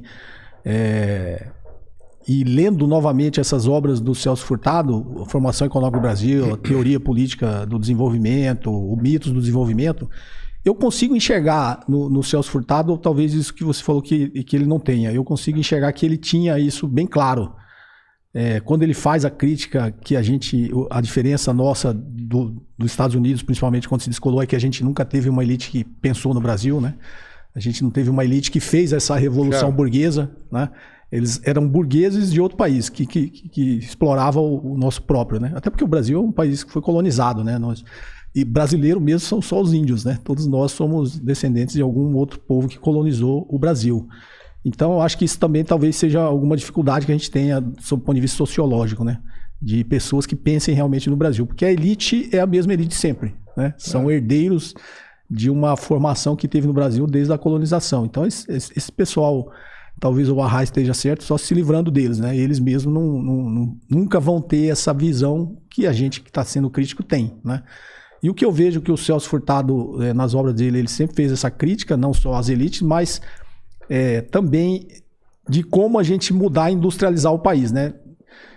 Isso não está na obra deles, até uns dados que eu estava olhando, que me ocorreu e eu olhei, está na obra dele que ele fala que sempre nesse período da formação econômica do Brasil, os períodos em que o Brasil foi favorecido, né, pelos termos de troca, mesmo sendo um país agrícola, né, termos de troca é tudo aquilo que a gente exporta e a gente consegue importar, né? Eu gosto de simplificar assim, se eu exportar $100 de soja, eu consigo importar 80 de produtos manufaturados. Então, o nosso termo de troca é 80, ele é desfavorável ao Brasil. Nos períodos em que os termos de troca foi favorável no Brasil, o único que o Brasil se aproveitou foi na época do Vargas, da indústria cafeeira, que é exatamente o período que o Breno citou aqui, que eu lembrei, de 30 até final da década de 60 ali, o Brasil teve os termos de trocas favoráveis a ele, mesmo sendo um país que ainda exportava muito café. Mas foi favorecido, ele teve esse favorecimento na época do açúcar, do ciclo do açúcar, que foi favorecido pela revolução dos escravos no Haiti, que desarticulou toda... O Haiti era um dos maiores produtores de açúcar. Aproveitado o ciclo do açúcar para virar a primeira potência industrial do continente. E não se aproveitou porque a elite falou, não, agora ficamos muito mais ricos, vamos acumular essa riqueza, por que eu vou desenvolver o país? Né? E vamos esperar o próximo ciclo. E aí, sob a batuta do Vargas, que a gente teve esse período que os termos de troca foi favorável, e ele se utilizou, não enfrentando a indústria cafeira, que aí o Celso Furtado também defende isso, que a gente precisa aproveitar as nossas vantagens comparativas que ainda são agrícolas, mas aproveitar esse excedente para desenvolver o país, não para deixar as pessoas mais ricas só. E o Vargas conseguiu fazer essa conciliação com a classe rural, né? E começar a industrialização do país, que se seguiu até o golpe militar. Quando veio o golpe militar, que coincidentemente foi quando o João Goulart tinha colocado o Celso Furtado, né, de 62 e 63, ele era o ministro do planejamento, ele tinha isso em mente, por isso eu faço uma brincadeira, quando eu olho para trás, se não tivesse o golpe militar, o Brasil seria muito diferente. Se continuasse o João Goulart, o Celso Furtado, Claro. com esse pensamento estratégico de longo prazo, o Brasil seria completamente diferente hoje. Talvez uma grande potência econômica saindo da periferia do capitalismo, que era a grande crítica do Celso Furtado. Enquanto a gente ficar reproduzindo a vida dos outros, fazendo industrialização só sob o ponto de vista da substituição, né? Que é o que a elite sempre fez. Para que eu quero uma indústria de automóvel se eu posso comprar uma Mercedes, se eu posso comprar um Audi, se eu posso trazer tudo de fora? Eles não têm interesse em fazer isso, né? Desde que eles consigam reproduzir a vida dos países mais ricos. Então a gente não tem essa burguesia nacional. Então, eu faço essa defesa, Breno, porque assim, não está na obra dele, mas eu de alguma forma consigo enxergar que isso... Ele ia até a fronteira. Ele iria nessa fronteira, porque ele também... A gente sabe hoje, é muito claro, acho que é a dúvida do Robertinho, né? Não adianta a gente industrializar o país se a gente não caminhar para a fronteira tecnológica. Se a gente ficar produzindo bens, né, intermediários, não adianta, porque, como o Breno falou, nosso investimento em formação bruta de capital fixo está em 16, né? O Breno deu o exemplo da China em 40. A China não só elevou isso aqui, mas a grande maioria da formação bruta de capital fixo é investido lá dentro, na própria indústria chinesa, produz os bens de capital. Então a gente tem que tomar o cuidado também de não crescer para 40, mas essa diferença dos 24 está indo para fora, para importar bem de capital, para industrializar o país. E o Brasil já se mostrou capaz de fazer isso, né? De produzir bens de capital para industrializar o país. E isso só sob a batuta do Estado, porque a nossa elite não quer isso. É só o Estado que é capaz de fazer isso, porque ganho de produtividade, respondendo à dúvida do Robertinho, se dá através de inovação, de tecnologia, de melhoria de processo, que é essa grande discussão agora da escala 6x1, eles acham, inclusive muito tosco, trabalhador. Que é trabalhar mais. Não, ganho de produtividade é o cara trabalhar 10 horas em vez de 8. Não, ganho de produtividade é agregar processo e tecnologia no processo. Robertinho, a taxa de produtividade do Brasil patina há 30 anos. Sim. E não patina porque os trabalhadores brasileiros trabalham pouco, porque os trabalhadores brasileiros trabalham muito.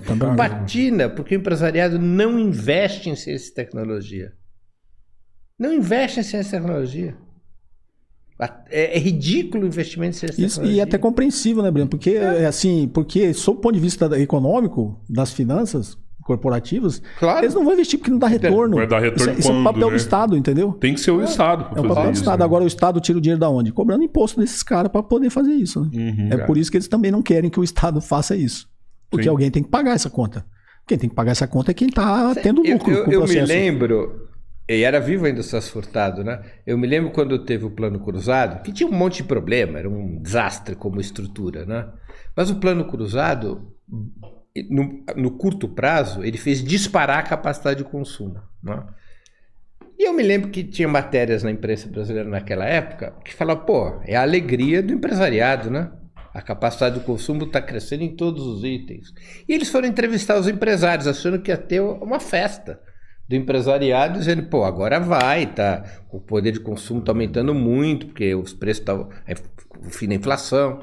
A maior parte dos empresários entrevistados era, não, isso aqui é um absurdo, porque não vai ter como atender, não tem oferta para atender esse aumento de renda provocado pelo fim da inflação, não é razoável isso. Porque qual é o raciocínio? Os caras não querem investir em expandir a produção. Não querem ganhar mais com uma margem menor. O segredo do capitalismo brasileiro é margens exorbitantes. É só comparar. Pega a taxa de lucro dos bancos brasileiros e compara com o sistema financeiro de qualquer outro país. É pornográfico. É pornográfico. Nós estamos falando de uma relação de 1 para 4, 1 para 5. O banco brasileiro lucra 5 vezes mais que um banco no exterior, porque não faz sentido a atividade financeira ter uma taxa de lucro superior à da indústria. A conta, isso o Celso Furtado ensinava. A conta não fecha. Porque se a taxa de lucro se a taxa de lucro das empresas ela está menor do que a taxa de juros, o que vai acontecer com o capital? Ele vai estrangular as empresas. Isso é o mecanismo pelo qual os bancos no Brasil têm uma rentabilidade pornográfica. E muita gente ganha, porque os bancos não ganham sozinhos. As pessoas que têm seus investimentos, suas aplicações, que a gente chama, é o único país em que botar dinheiro no banco se chama investimento é o Brasil. Isso chama-se aplicação. Investimento é uma outra coisa, não é? Sim. Investimento é para criar alguma força produtiva. Você põe lá para ter algum tipo de Isso é retorno uma direto. aplicação. Por que outros bancos privados não vêm para o Brasil se o Brasil é um mercado tão bom assim para os bancos? Porque o Fernando Henrique Cardoso, na reforma financeira dos anos 90, fechou isso. Não é possível. Não, é o sistema financeiro mais consolidado do planeta.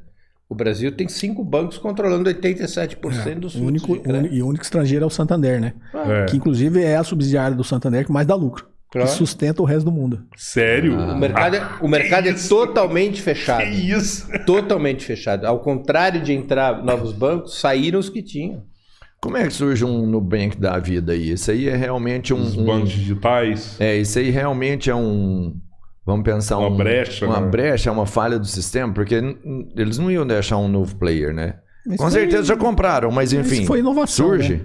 né? Isso foi pela via da inovação, né? Da tecnologia. Os bancos digitais. Os bancos digitais, eles atingiram uma classe teoricamente mais jovem no início, né? Uma classe mais jovem, mais sedenta por tecnologia, que não sabe o que é uma agência bancária, sempre Sem o fez tudo. investimento em agências bancárias.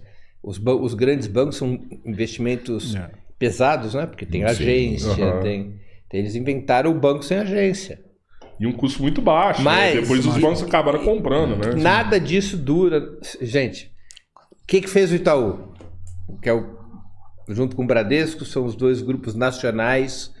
Eles já começam a criar seus próprios bancos digitais, a comprar bancos digitais que existem. Aham. Tá? Aqui no Brasil não existe uma lei contra o monopólio bancário. Os Estados Unidos, celeiro do capitalismo mundial, se não o celeiro o ator mais avançado, ainda hoje tem leis de repressão, leis de contenção, perdão, ao monopólio financeiro. As primeiras foram aprovadas lá pelo Roosevelt nos anos 30, e mesmo depois das contrarreformas, você não pode ter concentração nacional de bancos, você tem que permitir a existência de múltiplos atores no sistema financeiro. O Brasil é o oposto. O Brasil Mas criou e uma legislação de o Banco monopólio. Safra? O Banco Safra cresceu muito no Brasil também, né? Depois ele reduziu suas operações, ele não está entre os 5 maiores, Então. mas ele é um banco de nicho. De o Banco nicho. Safra... Eu não vou falar uma coisa aqui porque eu não quero sair preso, mas eu vou dizer, o Banco Safra é um banco que tinha que ser investigado. As operações do Banco Safra não são ortodoxas. Nunca foram ortodoxas. É um banco de nicho, é um banco da alta elite financeira e empresarial, que numa época em que tudo era muito controlado, ele vendia serviços que ninguém vendia. Então, por exemplo, se você queria abrir uma conta no exterior, não podia abrir conta no exterior, a lei não dizia isso? Sim. Mas se você fosse uma agência do Banco Safra, Você tinha o cartão Banco Safra internacional. abria no Republic Bank, que era de outro dos irmãos Safra, em Nova York. Você abria aqui no Brasil uma conta lá, embora a lei dissesse que não podia. Inclusive, quero convidar o pessoal do Banco Safra. Se quiser vir aqui nos Três Irmãos. A porta Mas é tá aqui banco. o convite. Receba, Eu né? estou- Sai da eu- origem. Cara, Jeito traz de a sua fala. versão, Eu não traz a vou sua aqui versão da cometer história. uma imprudência de dizer que eles agiam contra a lei. Não tenho provas sobre isso. Mas eles eram bancos era um banco criativo. Um pouco heterodoxo. Heterodoxo. Não é? Era um pouco heterodoxo. Hoje eles perderam essa vantagem comparativa, já tem muitos anos. A economia brasileira se abriu, o fluxo de capitais, como o Cobori contou aqui pra gente, foi desregulamentado. Antes o controle de capital que o regime militar exercia, e mesmo depois, até os anos 90, era muito rígido. Você sabe como é que funcionava a importação no Brasil, Robertinho? Importação. Você entrava numa Você fila. tinha que pedir uma autorização. Fila na não era, Cassex. Eu tive uma empresa editorial nos anos 90 e a gente foi importar um equipamento de fotolito. Isso nem existe mais hoje, mas era um equipamento eletrônico. Já era de editoração eletrônica, mas gerava o fotolito, que é a base, na época, a base para você poder imprimir um livro, imprimir um jornal. Pô, rapaz, você entrava ali na Cassex e você ficava esperando o Banco do Brasil autorizar a que você pudesse fazer a importação. Você não chegava, importava, pagava a conta e tchau. Não funcionava assim. O Collor foi bom, hein? Então, esse controle de capitais, ele criava duas situações. Primeiro, ele ajudava a gerir os problemas cambiais brasileiros, que naquela época eram gravíssimos, né? Nos anos 80, a partir de 78, 79, ele passa a ser a partir de 73, né? Passou a ser gravíssimos. Isso se arrasta praticamente até os anos 90. Por outro lado, quem vendia facilidades ganhava mercado. Né? Sim. Quem tinha Isso fórmulas. é natural, né? Então você tinha bancos com fórmulas criativas, você tinha consultores, você tinha gente que resolvia, e você tinha corrupção, muita corrupção, para você passar na fila da Cassex, para você ter uma guia de importação, que chamava, né? A Cassex dava uma guia de importação, que era o teu direito de importar, não bastava ter o dinheiro, você tinha que ter o direito de importar, né? Então, aí isso abria espaço para muitos bancos criativos. Não só esse problema, muitos outros até mais importantes levaram a baita crise bancária nos anos 90. O Brasil teve por um fio. Sim. O sistema financeiro brasileiro, quando ocorre as crises de 94, 97 no mercado mundial, ele teve por um fio. Sim. E a opção dos tucanos, que governavam o país do Fernando Henrique, foi O Proer, né? o Proer, que foi a maior consolidação bancária, acho que da história do Ocidente, né? Porque eles criaram um mecanismo pelo qual a salvação é o seguinte: fundir bancos. Fundir bancos. Não tinha como manter, eliminar a concorrência bancária e consolidar num punhado de bancos nacionais que exerciam monopólio. Virou monopólio, não, virou um cartel. É um cartel. Essa mesa daqui é mais que suficiente para sentar todo o sistema financeiro do país. A reunião da FEBRABAN atualmente, não fosse os burocratas que a FEBRABAN tem, se fossem só os representantes dos bancos, precisa de quantas pessoas? 6 pessoas? Nem isso. Nem isso. Uma mesa daquelas da Brahma de 4 lugares, sabe? Aquela mesa vermelha de plástico. 4 caras ali, resolve a parada, né? Tanto que no auge da consolidação, eles se reuniam no apartamento do Setúbal, né? Claro. O Moreira Salles, o Setúbal e o pessoal do Amador Aguiar. Entendeu? Então isso é algo impressionante, porque o que acontece quando não há concorrência bancária? Primeiro, o preço do que eles vendem é muito alto, que é o preço do dinheiro, não é, Combori? Não é isso? Sim. A outra coisa é o seguinte: os bancos podem viver tranquilamente de tesouraria. Eles vivem de emprestar para o governo. Eles não têm que correr atrás do Três Irmãos, da empresa do Combori, do Opera Mundi. Pessoal, tenho aqui uma oportunidade, estou a fim de emprestar dinheiro para vocês, tem uma linha especial para o desenvolvimento de projetos comunicacionais. Eles não têm que fazer nada disso. Risco zero. O Brasil é um país no qual o cliente corre atrás do banco e não o banco atrás do cliente. Você sabe qual que é a liquidez diária do sistema financeiro, dos bancos? Quase 1,5 trilhão todo dia. Diário. E é remunerado pela Selic. Então, fazendo tudo que eles fazem, tem 1,5 trilhão na mesa que eles não utilizaram. E aí o Estado vai lá e remunera pela Selic. Caralho. Então, assim, uma Selic de 14% ao ano... Então... Você vai esquentar a cabeça. Quando você tem concorrência bancária, isso a gente vê em filme, na literatura, e era verdade, especialmente nos Estados Unidos, né? Mas na Europa também. Então, o sujeito está lá, um banquinho de uma cidade, ele, puxa vida, ele precisa aumentar o rendimento dele. O que ele faz, o banqueiro? O banqueiro é um negócio invertido, né? Não adianta ele se entrar muito dinheiro, porque ele oferece alavorcar uma taxa de juros alta. Ele está contraindo uma dívida, ele não está contraindo um crédito. Aquele dinheiro que entra atrás de uma remuneração alta tem que ser remunerado. É uma dívida que ele está contraindo. Então, o aplicador não é o cliente verdadeiro. Para ele poder para ele poder pagar o aplicador, ele precisa botar aquele dinheiro em algum lugar que gere dinheiro. Além do que ele tem que pagar. Quando você tem concorrência bancária, o dono do banco que recebeu esse dinheiro dos aplicadores, ele precisa ir atrás de empresas, de fazendas, de negócios. Ele tem que fazer o negócio girar. Ele tem que fazer o negócio girar. Ele tem que bater na tua porta, bater na minha porta, Convencer você pegar o crédito. Pegar o crédito, que aquele crédito vai permitir você crescer, você crescendo... Te ajudar, te dar condições. Ele precisa fazer o network, te ajudar. Pô, você pode crescer, olha, você está vendendo aí, você está vendendo amendoim. Puta, eu vou te dizer o seguinte, um cliente meu, dono da fábrica que faz a máquina que moe o amendoim, eu vou te botar em contato com ele. Aliás, eu vou te emprestar dinheiro para você comprar a máquina dele, eu vou conseguir uma melhor condição. Isso que é o banqueiro, que é um agente do desenvolvimento no capitalismo. No Brasil, o gerente do banco não sai da cadeira há 40 anos. Entendeu? Eles não fazem nada. Então, eles lutam por aplicadores e não por clientes. Por que eles querem aplicadores?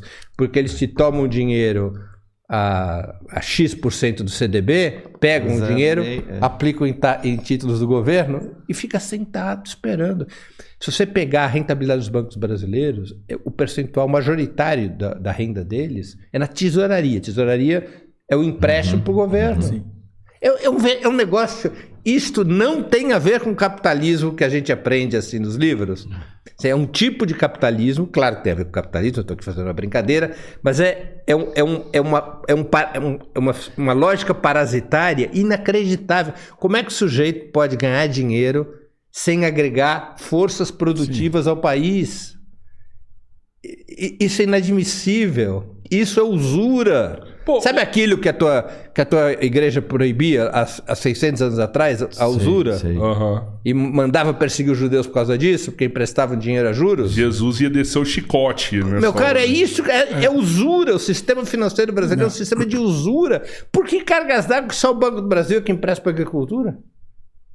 Ô, Breno, não, tem outros que falando mas tem outros que emprestam. Mas é muito seletivamente. E é contra as taxas também, né? Tu é de dentro do PT. Sabendo disso daí, velho.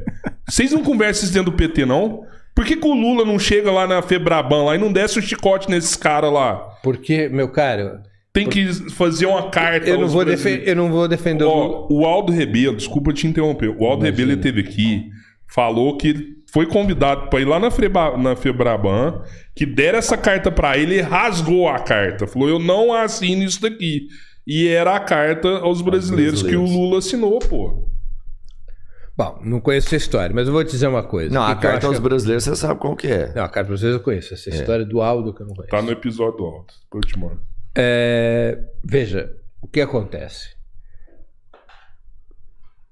Uma coisa é você saber de uma realidade. Eu tenho certeza que o presidente Lula conhece a realidade, porque a gente está conversando aqui. Sim. Se a gente sabe, ele sabe 10 vezes mais. Ele sabe. Outra coisa é você ter a vontade de mudar. E uma terceira coisa é você ter a força para mudar. São 3 coisas. Sim. Saber o que acontece, ter a vontade e ter a força. Não é uma coisa só, né? Ele sabe o que acontece, eu tenho certeza disso. Eu também não vou colocar em dúvida a vontade propriamente de mudar. Vai dar o benefício da dúvida. Vou dar o benefício da dúvida. Mas tem um terceiro elemento que é a força. E aí tem o problema de como você se comporta em relação ao problema da força. É evidente que não há força política no país, força parlamentar, sim, força no poder judiciário, porque nós estamos diante de um Estado controlado pelas elites, para mudar isso. Para estabelecer, por exemplo, uma reforma financeira no país, que é o que o país precisava. Sim. Né? Eu me esqueci o nome da lei contra o monopólio financeiro do Roosevelt. Tem 2 nomezinhos com hífen. Eu lembro qual que é. Está inclusive no livro do Celso Furtado. Isso. Me fugiu aqui o nome. Eu lembro que o Furtado faz uma crítica disso. Sim, é o nome de 2 deputados que eles apresentam uma lei que era a lei contra o monopólio. Nós precisamos de uma reforma financeira daquele tipo, que desmonte os monopólios financeiros. Não é? Que reorganize todo o sistema financeiro. Uma coisa dessa ele consegue aprovar no parlamento, nem a pau Juvenal. Aí tem o problema. Força popular, não, Breno. Aí tem o problema de como o presidente Lula e o PT decidem lidar com situações em que não há força. Uma forma de você lidar com isso é você naturalizar que você não tem força e negociar dentro do possível. Outra forma de lidar com isso é tentar forçar a situação. É tentar criar mobilização, pressão para ter força. E para isso você tem que fazer com que a disputa de ideias seja muito forte na sociedade. Você precisa dizer o que você quer, mesmo que você não tenha força para aprovar. Para criar uma corrente na sociedade que pressione o parlamento, que pressione o poder judiciário, né? Eu acho que esse é o principal erro do PT, do partido ao qual sou afiliado. Ele não opera nessa metodologia. Não opera na metodologia. Vou usar um jargão antigo aqui, bem marxista para o pessoal mais à esquerda que estiver nos ouvindo. O PT não faz uma aposta na luta de classes. Não faz. Não aposta nisso. Não acredita mais nisso. Já acreditou. Mas não acredita mais nisso. Não há uma aposta nesta metodologia. A aposta é conseguir mudanças e benefícios aos trabalhadores dentro da lógica na qual opera. Essa lógica é muito limitadora. Você pode arrancar uma coisinha ou outra, né? Conseguiu aprovar o fim da escala 6x1 na Câmara, Redução dos impostos, reduzir impostos, mas você não cria a base crítica para o que o país necessita. E o que o país necessita é uma revolução. Eu não estou nem dizendo uma revolução socialista como a Revolução Russa de 17. Uma revolução.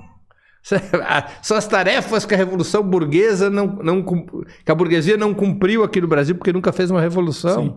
Nós estamos falando de coisas que não são socialismo, gente. Essa nossa conversa aqui não é sobre socialismo. É porque parece que como o Lula sabe de tudo isso e não faz nada e não provoca essa massa, fica parecendo que ele está se dando bem com isso. Não acredito nisso. Ele tem vantagens pessoais em não confrontar esse sistema. Não acredito em nada disso. Conheço bem talvez pessoais não, é política a análise que eu sempre faço, assim, não é que... eu acho assim, a origem do Lula é a origem sindical, né? Ele é um conciliador, cara. Ele não é um cara de partir pra revolução, pra briga, de tudo ou nada. Ele, no limite, ele vai conciliar, entendeu? É uma coisa negativa, não porque ele aprendeu a viver nesse sistema, né? Ele, no limite, ele vai conciliar. Ele não vai enfrentar. Mas vai conciliar por quê? Porque as forças políticas são sempre contrárias, cara. O Brasil nunca teve força política favorável a uma reforma, uma mudança realmente estrutural. Vai conciliar porque a elite vai falar, dá uma pequena concessão aqui para os trabalhadores, dá uma pequena concessão ali, mas mantém o sistema funcionando do jeito que sempre funcionou. Então sempre vai ser, no limite, reformista, né? 40 anos para mudar a jornada do trabalho, gente. É um negócio e eu concordo com o Breno, assim, a gente faz a reflexão, faz as críticas, mas eu acho que para mudar o país tem que ser uma revolução mesmo, cara. Então, falando de sistema financeiro aí, o que é, por exemplo, uma XP da vida? Ela surge para fazer o quê? Porque hoje ela gera boa parte desse capital de investimento que a gente tem, não? A XP nasceu de dentro do sistema, né? Eu vi a XP nascer. No início, fui várias vezes convidado, inclusive, para fazer parte, né, desse movimento. Então, não sei se você pode falar. Sabe que eu já recebi 2 notificações e os escritórios de advocacia já me ligaram algumas vezes, né? Inclusive a última foi engraçada, que vou até contar aqui, talvez eu receba outra, né? Mas hoje o programa te pisar em ovos aqui. Todo mundo recebeu uma notificação. Não sei se vocês lembram, na época o Paulo Guedes estava com aquele problema dos fundos de pensão, logo que ele assumiu o governo, como ministro da Economia, e aí ele contratou um dos melhores escritórios de advocacia do Brasil para defendê-lo, né? E esse escritório de advocacia me contratou para treinar os advogados. E aí eu dei uma espécie de MBA para todo o escritório, uns 20 a 30 advogados, uma espécie de MBA de mercado de capitais, né? E eles, obviamente, depois se tornaram meus amigos. Aí, um tempo atrás aí que eu fiz uma crítica com esse negócio do Master, eu tinha recebido uma notificação por e-mail, o advogado respondeu, aí passou um tempo, eu acho que eu comentei de novo em outro programa sobre isso, aí esse escritório de advocacia me ligou, né? Ele me ligou, até brincou. Falei, pô, recebemos aqui uma demanda aqui para te processar. Caramba, mano. Mas aí nós falamos, não, o Cobori é um cara sério, um cara do mercado, ele sabe o que fala, não sei o quê. Inclusive foi ele que treinou a gente. Tudo que a gente sabe de mercado de capitais foi ele que ensinou, né? E a gente vai usar esse conhecimento para processar ele, acho que não. Não, Mas a XP nasceu de dentro do sistema. Ela nasceu... A minha grande crítica à XP, assim, que a XP, eu vi ela nascer, como eu falei, eu fui convidado até porque o meu escritório de investimentos era exatamente a mesma coisa da XP, né? A gente nasceu naquele movimento dos agentes autônomos de investimentos. Então, eles cresceram tomando os clientes dos grandes bancos com o discurso de que, ó, seu gerente fica te vendendo o tiro de capitalização, fica te vendendo essas porcarias. Vem aqui pro nosso, melhor, aqui a gente te orienta direitinho e tal. Só que quando eles cresceram e ficaram do tamanho dos caras, eles estão fazendo a mesma coisa, entendeu? Ou os bancos compraram os caras.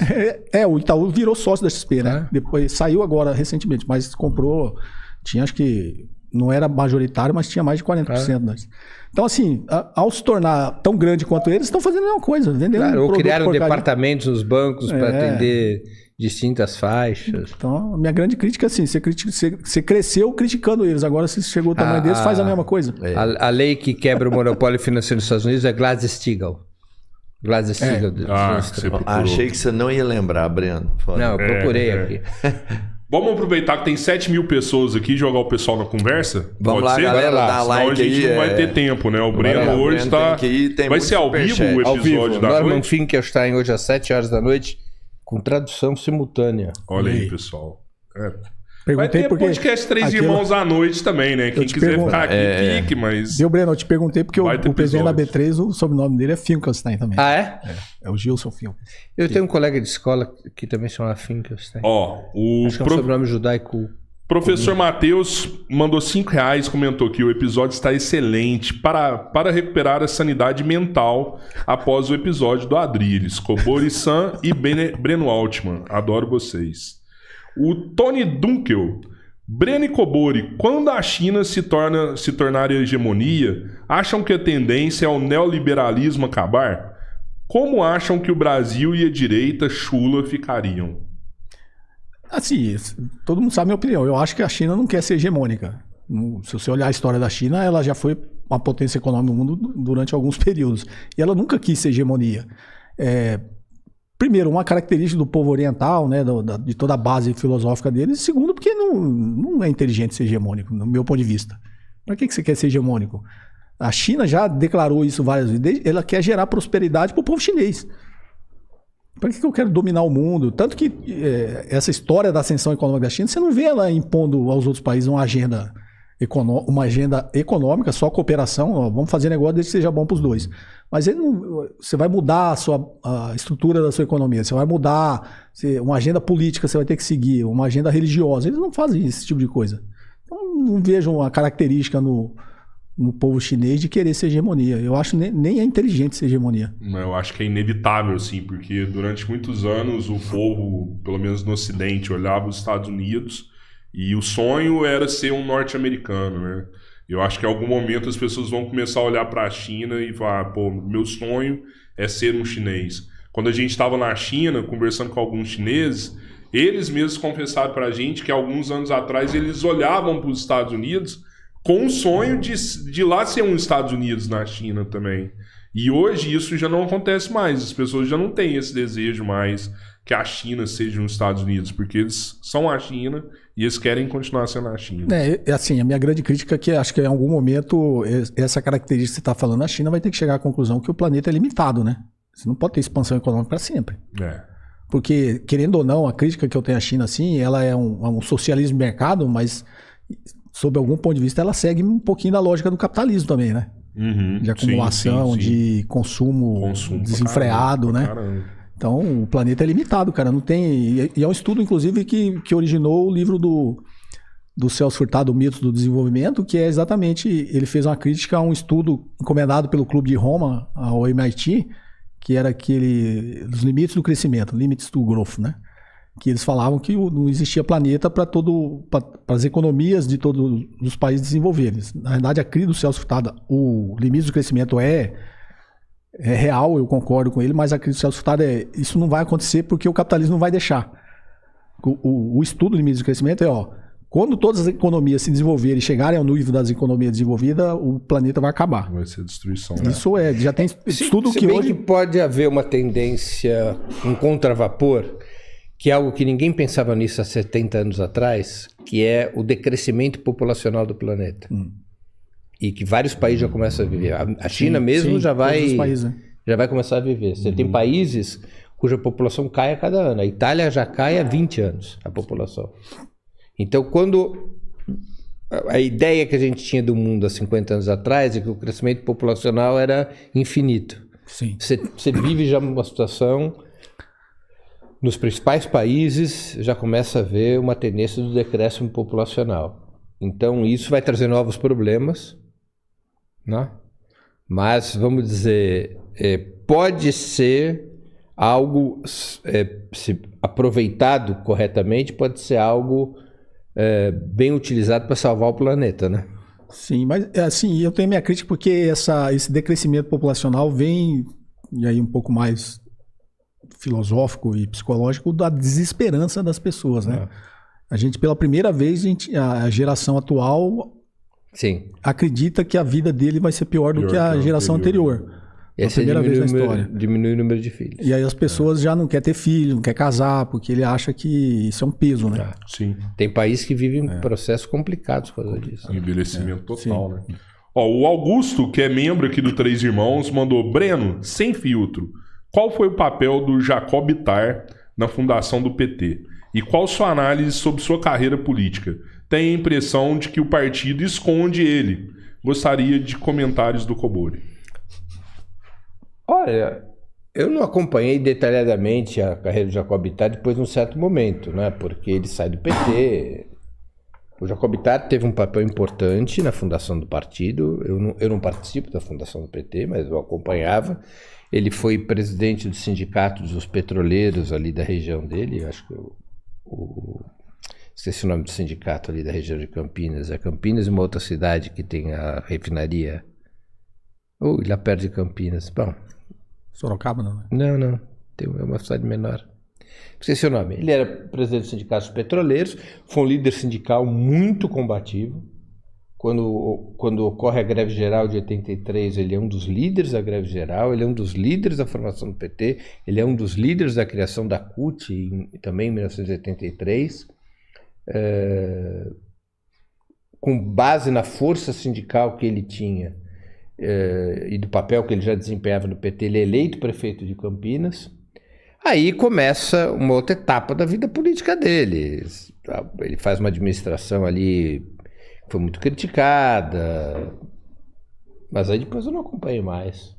Ele foi um personagem na primeira etapa do PT, vamos dizer, ali entre 1980 até os anos 90, dos primeiros 15 anos do PT, ele foi uma pessoa de relevância. Né? E era um líder sindical muito respeitado. Muito respeitado. Quer comentar alguma coisa sobre? Eu não tenho comentário assim, porque eu desconheço, né? Como as pessoas acham que eu sou do PT, né? Eu não sou do PT e eu não acompanhei essa história, então não teria comentários a fazer. Sei quem é Jacob Bittar, mas não sei a história nem a carreira dele dentro do PT. Né? Paulínia, exatamente. A galera mandou aqui. Você gostaria que o Breno te convidasse para uma reunião lá no Partido dos Trabalhadores? Ele pode fazer isso. Né? Eu sou um modesto filiado, eu não tenho essa... Rapaz, você é cabeça pensante. Eu não sou ninguém nessa filha do porco todo. Achei que você ia chamar pra reunião dos bunkers lá na mesa, que só cabe os 5 ali. Falei, não. A Jéssica Kellen, que é membro aqui do Três Irmãos, também mandou: boa tarde, parabéns pela entrevista. Breno, o que você acha da cena dos dois presidenciáveis Zema e Flávio brincando com taças de leite em Minas Gerais? Essa simbologia ainda se comunicam com grupos extremistas? Eu não vi essa cena, fiquei eu vi, eles brindaram, né? Brindaram com uma taça de leite. Eu vi essa cena. É porque na simbologia é o símbolo da supremacia branca, né? Da supremacismo branco. Por isso. Então eles acham assim, eu acho que ela deve estar comentando, deve ser um apito de cachorro, né? Deve estar chamando... Entendi. Eu não vi a cena. Tá. William Furlan: boa tarde, pessoal. Cobori, o que impede o Brasil de ter suas próprias bandeiras operadoras de cartão? Nós temos, né? A Elo. Na realidade, assim, o que impede é o domínio. Você está vendo o que a Visa e a Mastercard estão fazendo, né? Sempre que você ameaça essas grandes bandeiras, vai ter uma reação, né? O capitalismo é assim, né? O que você acha do Flávio Bolsonaro falando aí pra gente tirar o Pix e agora implementar o Zelle, né? Acho que é Zelle mesmo. Sobre todos os pontos de vista, ele é imbecil, né? O Eduardo Bolsonaro fala. O Zelle não funciona. Primeiro que ele não funciona, ele é muito menor, não é abrangente, é de bancos privados, e eles têm direito de cobrar tarifa, apesar de, na maioria, pelo que eu vi lá, eles não cobram, mas eles podem cobrar tarifa. Então, assim, não tem nenhum tipo de maneira de comparar ele com o Pix, né? Tanto em eficiência tecnológica quanto em capilaridade, abrangência, não tem. Sob o ponto de vista político, é um retardado, né? Ele falar isso aí no momento que eles deveriam estar falando o inverso, né? Tanto que ele saiu agora esbravejando aí contra a Folha, não sei o que falou, que ele tinha falado, e ele falou isso, né? Ele que era falou uma isso. maneira do Brasil negociar com os Estados Unidos, era por que não o ZL, né, que funciona aqui ao invés do Pix. Então, assim, sob todo ponto de vista, é um imbecil, né? Lá no PT, vocês têm medo, tipo, do Trump vir com um helicóptero aqui no Brasil e levar o Lula pra ficar lá junto com o Maduro, assim? Nunca ouvi ninguém falar disso. Né? Você acha que existe essa possibilidade com esses ataques, né? Ninguém imaginava que ele faria aqui na Venezuela, né? Será que o Lula não tá preocupado com isso, não? Não sei dizer. Não sei mesmo. Mas eu vou perguntar pro Haddad. O Haddad vai estar aqui amanhã de Vai, manhã. é boa pergunta. Boa. O Vento Leste, a canal do nosso amigo ali, Ramos. Excelente live. Estou ouvindo aqui, faço relatórios no trabalho. Abraço. E o Pedro, 4458. Os dois muito inteligentes. Baita aula de história do Brasil. Mas não engulo todos os intelectuais ignorarem completamente o presente. Parece que não vivemos no país que vivemos ouvindo eles falarem. Estamos próximos do narco-estado. Caramba, velho. Tem uma galera de direita Deixa preocupada. eu fazer um pequeno comentário. Não sei se o Breno deve estar favor. vendo. Ele, pelo que eu entendi, ele nos elogiou, mas depois citou o negócio do narco-estado. Então, ele está dominado por esse discurso do sistema imperialista. A gente falou um pouquinho sobre isso, né? Já falei, os Estados Unidos está preocupado com democracia, com terrorismo, tráfico de droga. Ele nunca esteve preocupado com isso. Se fosse assim, não teriam terroristas que são aliados, não teriam ditadores que são aliados. E eles resolveriam o problema deles do tráfico de drogas. Eu costumo dizer, não é o berço do capitalismo. Eles deveriam saber que onde há demanda, há oferta. Eles são o maior consumidor de droga do mundo. Então ele tem um problema de saúde pública dentro dos Estados Unidos, né? Só que eles acham que é um problema policial. O grande problema, eu acho, do combate às drogas é você achar que isso é só um problema de repressão policial. O uso de drogas é um problema de saúde pública, né? Em primeiro lugar, né? Então, se os Estados Unidos é o maior consumidor de drogas, ele gera demanda, vai ter oferta. Eles deveriam saber disso, né? Como país capitalista. Onde há demanda, há oferta. Então, E os Estados Unidos viraram o país com a maior quantidade de alcoólatras e o maior consumo de álcool do mundo debaixo da vigência da lei seca, né? Eles tinham que ter aprendido com alguma coisa. exatamente. Não é? Ali que se estimula, porque há uma lógica que é uma lógica econômica, não é psicológica, é uma lógica econômica. Onde quando você provoca escassez, Sim. você provoca demanda. Sim. Por isso que a publicidade sempre trata todos os produtos como exclusivos. Não é? Você quer uma mala exclusiva? Última chance. Última chance, porque a escassez... Inclusive no mundo de hoje, do marketing digital. Claro, né? gera demanda. Escassez, né? Gera demanda, entendeu? Então, a lei seca provocava isso, e isso provoca... É um grande fracasso a guerra às drogas. E esse conceito de narco-estado, só para responder ao nosso espectador, a gente tem que tomar cuidado com esse conceito. O Brasil é um narco-estado? Definitivamente não. Eu acho narco-estado, rigorosamente, nós tivemos um caso na América Latina, que é a Colômbia. Porque os cartéis colombianos passaram a controlar as instituições do país. México, não? México bem menos. México é regional. México é muito concentrado em Sinaloa, que é a região fronteiriça ali, região ao norte, em que se concentra o cartel de Sinaloa, não é? E outras regiões. Ele não chega ao Estado Federal com a força que chega nessas regiões. Embora eu reconheço que no México há esse risco do narco-estado. A Colômbia, os cartéis tinham tanta força financeira, que eles começaram a comprar mandatos. Não é comprar um ou outro deputado. Eles começaram a formar bancadas. Sim. A um ponto tal que o próprio Pablo Escobar se elege deputado. Não é? E as campanhas presidenciais, até de candidatos mais progressistas, eram financiadas pelo narcotráfico. Houve uma eleição na Colômbia nos anos 90, início dos anos 90, né? Meados dos anos 90. Início dos anos 90, em que eles tiveram uma grande ideia. Vamos permitir que as pessoas depositem em contas bancárias o que elas quiserem para financiar campanhas eleitorais. Sim. Você não precisava se identificar. Você tinha um limite de depósito e você financiava dessa maneira. O narcotráfico lavou o dinheiro das campanhas eleitorais dessa maneira. E houve um processo contra o presidente Samper, aquela coisa toda, um escândalo lá, acho que no final dos anos 90. Né? Então, a Colômbia teve um fenômeno de narco-estado. A polícia era comprada pelo narcotráfico, as instituições federais, os juízes federais. O Brasil não é essa situação. Pode vir a ser? Eu acho que o Brasil está mais próximo de... O risco mais próximo do Brasil é a situação do Rio de Janeiro. O Rio de Janeiro virou um narco-estado, ou se aproxima disso. Agora, virou um narco-estado nas mãos da direita, que faz o discurso da defesa da classificação do Comando Vermelho do PCC como terroristas. É o Rio de Janeiro o problema que o Brasil tem de narco-estado, né? De riscos de um narco-estado. Você tem alguma história, assim, com o Pablo Escobar? Eu tentei entrevistá-lo uma vez. Eu imaginei isso aí. Mas eu não consegui. Não? Eu fui cobrir, em 1985, eu fui cobrir uma das negociações de paz na Colômbia. Negociações do governo com as Farc, né?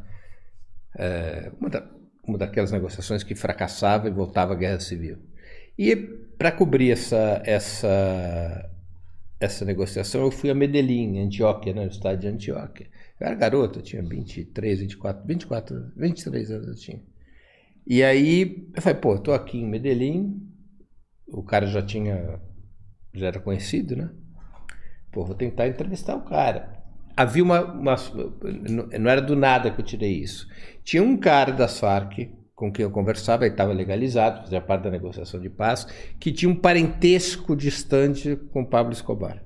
Eu falei, pô, me ajuda isso. Eu quero fazer uma entrevista com ele. Coisa de garoto, jornalista novo, que é furo, né? Eu sei que eu não consegui essa entrevista e num belo dia eu estava no hotel e me chamam da recepção, né? Sobrando, tem duas figuras aqui que querem falar com o senhor. Eu desci, estavam dois caras que eu nunca tinha visto na vida, e falaram, você é fulano de tal? Sou eu. Então, por que você está buscando El Patrón? Ó. Aí complicou, aí eu irmão. Perguntei, cara, quem é El Patrón? Que isso, Breno? Que isso? Não Está sabe. El Patrón é o patrão? Aí eu demorei um pouco para entender, porque... Você sabia, Breno? Você é sagaz. Não sabia que... Não, demorei um pouco para entender ali.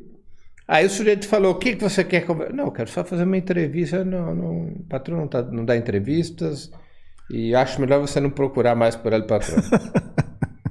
Pro bem da sua saúde. Considere o recado não dado. Não foram ameaçadores, assim, abertamente, mas do tipo... Eu nem insisti, não, mas é uma entrevista pro Brasil. Naquela época você... Ele não era deputado ainda nessa época. Não. Foi depois que ele se tornou deputado, né? Mas pouco depois, né?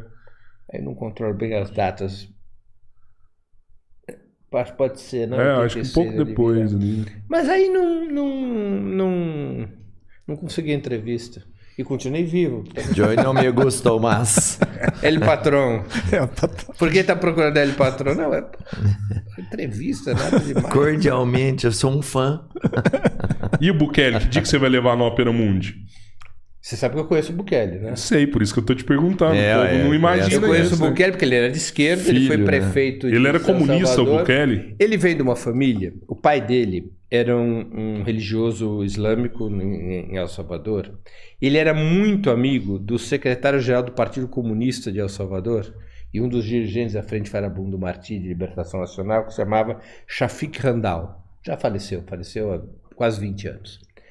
E eu conhecia o Shafiq Randall, eu tinha relações, assim, tinha feito matérias em El Salvador, aquela coisa toda, e aí o Shafiq tinha como amigo o pai do Bukele. E depois o Bukele cresce, ele entra na Frente Farabundo Martí, Libertação Nacional, vira prefeito de uma cidade do interior, depois é apoiado, vira prefeito da capital, e ele queria ser candidato a presidente da República. Havia uns publicitários brasileiros fazendo a campanha dele antes para prefeito, né? Gente que era amiga minha. E aí eu, além de conhecer o pai dele, conheci o Bukele, que era um sujeito muito ambicioso. E ele briga com a Frente Farabundo Martí, com a esquerda salvadorenha, porque ele queria ser candidato a presidente da República na sucessão do presidente anterior, do Salvador Sánchez Serén. E a frente não quis ele. Ele era muito jovem, muito independente, muito autônomo, muito, assim, arisco. E ele ficou na fúria. Ele resolveu sair e criar um partido próprio e disputar por conta própria. Uhum. Né? Ele não é um sujeito originalmente de direita. Ele vira de direita para se eleger. Ele percebe uma oportunidade. Ele vem da publicidade. Ele é muito sagaz. É um cara que vem da publicidade.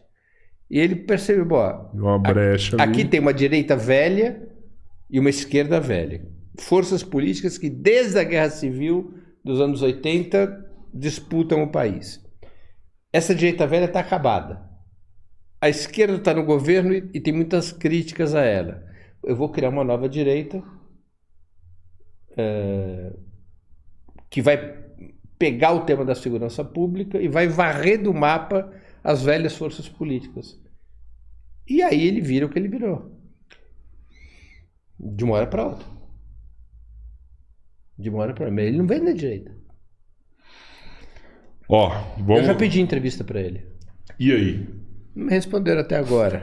Mas a entrevista é assim, você pede... Uma hora né? acontece. Aí depois você lembra que pediu, você pede de novo. Aí você... Tem uma hora que o cara topa, né? Você acha que as pessoas superestimam demais o que acontece em El Salvador? Veja, todas as forças políticas, elas precisam de exemplos, não precisam? Os exemplos da direita brasileira, eles vão alternando, né? Já foi o Chile, o Chile. Aí o Chile, aí passa a ser El Salvador. A esquerda também busca seus... A gente fala muito de China, né? A China é a bola da vez China é a bola agora. da vez, já foi na Soviética no passado. É normal isso, não vejo... Agora, El Salvador, o que El Salvador fez de importante? Um sistema carcerário? Que ninguém sabe se vai ter sustentabilidade isso. Parece que agora ele solta alguma coisa que eu vi, alguma coisa de um hospital bem moderno, sabe? Para atender de forma geral lá. A população. Saúde, Ele tem sido no beneficiado caso, né? por recursos, porque... Do que vive El Salvador? El Salvador vive do dinheiro dos salvadorenses que moram nos Estados Unidos. Essa é a principal fonte de ingresso de El Salvador. Então ele está fazendo mais milagre ainda. Isso dá mais mérito para ele. Eu digo, mas é que assim, não tem dinheiro... grandes recursos, você está fazendo grandes mudanças. Mas é um dinheiro que esta fama que ele adquiriu ajuda a atrair, né? Porque o sujeito, quando o país... credibilidade, pô. Claro, quando o país passa a ter assim, uma repercussão, é um país muito pequenininho, né? Passa a ter repercussão, o cara que é um cidadão daquele país, mas mora no exterior, ele fala, pô, bacana, vou ajudar meu país está fazendo bonito na fita. Né? O cara está tentando. Então aumentou o ingresso de recursos. Mas El Salvador não tem uma economia próspera. É um país... Os problemas sociais, estruturais de El Salvador continuam lá. Né? Ele faz ele tem um cartão de visitas que ninguém sabe se dura, que é a maneira como ele liquidou ali com as marras, com as quadrilhas, né? O crime organizado. O crime organizado. Que ele cumpriu um receituário que é repressão pesada. Pesada. Burlando todas as regras. O que faz com que muita gente que está presa está pagando pato sem ter nada, está pagando sem ter nada a ver com pato, né? 17 horas e mais 30 superchat aqui pra ler. O Breno me complica, né? Gosta de fazer os haters na nossa audiência. Mas eu tenho poucos minutos aqui. Não, é boa. Dá uma moral pra galera aí. Lê mais uns dois, pode ser? Aí. 2 só? Dois, vamos ler os dois mais. Só comenta aí, sabe? Sim, valeu, aquele esquema, valeu, obrigado. Então beleza, galera acha bom se falar o nome desse também. O Paul aqui colaborou, obrigado. O Ednei Ferreira aqui elogiou a aula, falou que é um programa que vai ficar pra sempre aqui. Aí, ó. Obrigado também. Leandro BST, que é membro do canal, mandou R$27,90. Falou, nossa burguesia acha que é europeia, não se considera brasileira, igual muitas pessoas da classe média do país que pensa da mesma forma. O Mad Max também contribuiu, obrigado. A Dani Mac 13 mandou aqui um superchat pro Cobori também. Obrigado aí pelo apoio. A Fátima mandou R$20. Boa tarde, na Amazônia, facções neopentecostais e agronegócio acuam os indígenas. Né? E ela queria saber quais saídas econômicas garantem a vida nas aldeias e qual a opinião de vocês sobre a privatização dos rios. Caramba. Mas obrigado aí pelo superchat. Na próxima a gente já fala. O Engiberto Guimarães também mandou R$20 aqui. Era uma pergunta da Embraer. O Bruno Garrubo mandou R$10,90, obrigado. Load Machado, R$10, obrigado. Sapo Viajante também participou. Mandou um abraço aqui pro Cobori. Alexandre também mandou R$27,90 aqui, elogiando o programa. Mensagem do seu relógio aí, hein, Breno? Asbove. A mensagem aí, ó. Obrigado pelo superchat. Ele me ligou. Ayakua, também obrigado pelo superchat. Eduardo Menezes. Logan McLaren, que é membro do Três Irmãos, obrigado. Jorge Gordola de Arruda, obrigado pelo superchat. Felipe Bastos, obrigado. Por último, o Eduardo, que também é membro aqui do canal, mandou R$20. Ele estava perguntando, boa tarde, eu acho curioso como os Estados Unidos têm avidez para combater o terrorismo em países sul global, mas não toca nas máfias italianas, na máfia russa, israelense, etc. A máfia calabresa queimou imigrantes vivos na semana passada. Valeu, galera.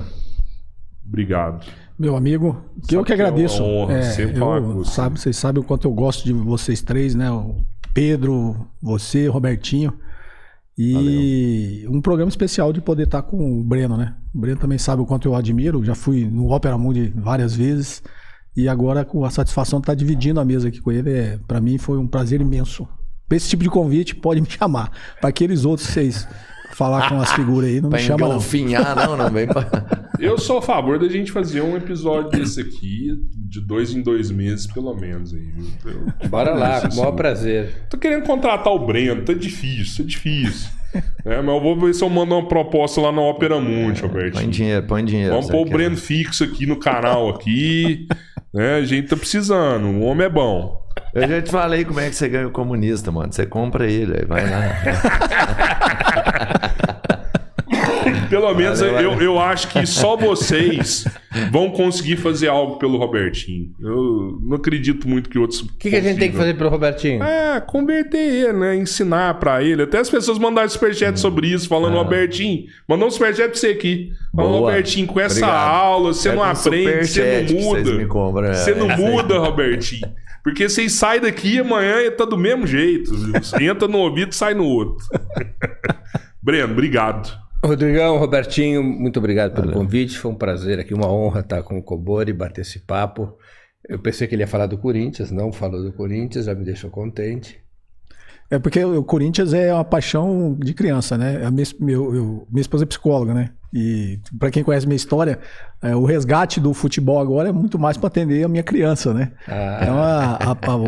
Como você falou no início, a paixão pelo futebol não tem nada de racional, né? Nada, totalmente irracional. É só a minha criança que despertou de novo aqui para... Nos últimos anos, a situação do Santos é tão ruim que só por paixão eu continuo santista. Né? A gente vai montar essa mesa também. Menino Ney vai brilhar, vai trazer alegria pra você. Sei lá, esse menino Ney... Acho que o Ancelotti fez certo em convocá-lo. 100%. Mas o futebol dele já está precocemente numa curva descendente. Preciso só dar mais um recado aqui. Em abril do ano que vem, o Três Irmãos vai pra China. Se vocês quiserem ir com o Três Irmãos pra China, a gente vai levar Jones Manuel, Gustavo Machado, Comandante Robson Forinazzo, Milha Mila. Tô convencendo o Cobori, tô querendo levar o Cobori também. Quem sabe o Breno anima, imagina essa galera toda na China, mas o Cobori e o Breno ainda não é certeza, mas o resto vai. Se você quiser ir com a gente, tem um QR Code na tela, escaneia, você vai cair lá na agência de viagens, combina com os caras aí, já paga a sua passagem e tudo, pra você poder ficar na China com a gente esses dias. Todos os dias o Três Irmãos vai estar ao vivo lá, live 24 horas lá transmitindo. Então participa disso daí que vai ser algo histórico. Beleza, Albertinho? Beleza, é isso aí, né? Daqui a pouco a gente tá de novo ao vivo com o Álvaro Machado. Isso. Né? A gente vai estar falando de neurociência e amanhã com o Fernando Haddad às 10 horas da manhã. Será que ele vai entender o meu cérebro aqui, vai? Fui. Fui.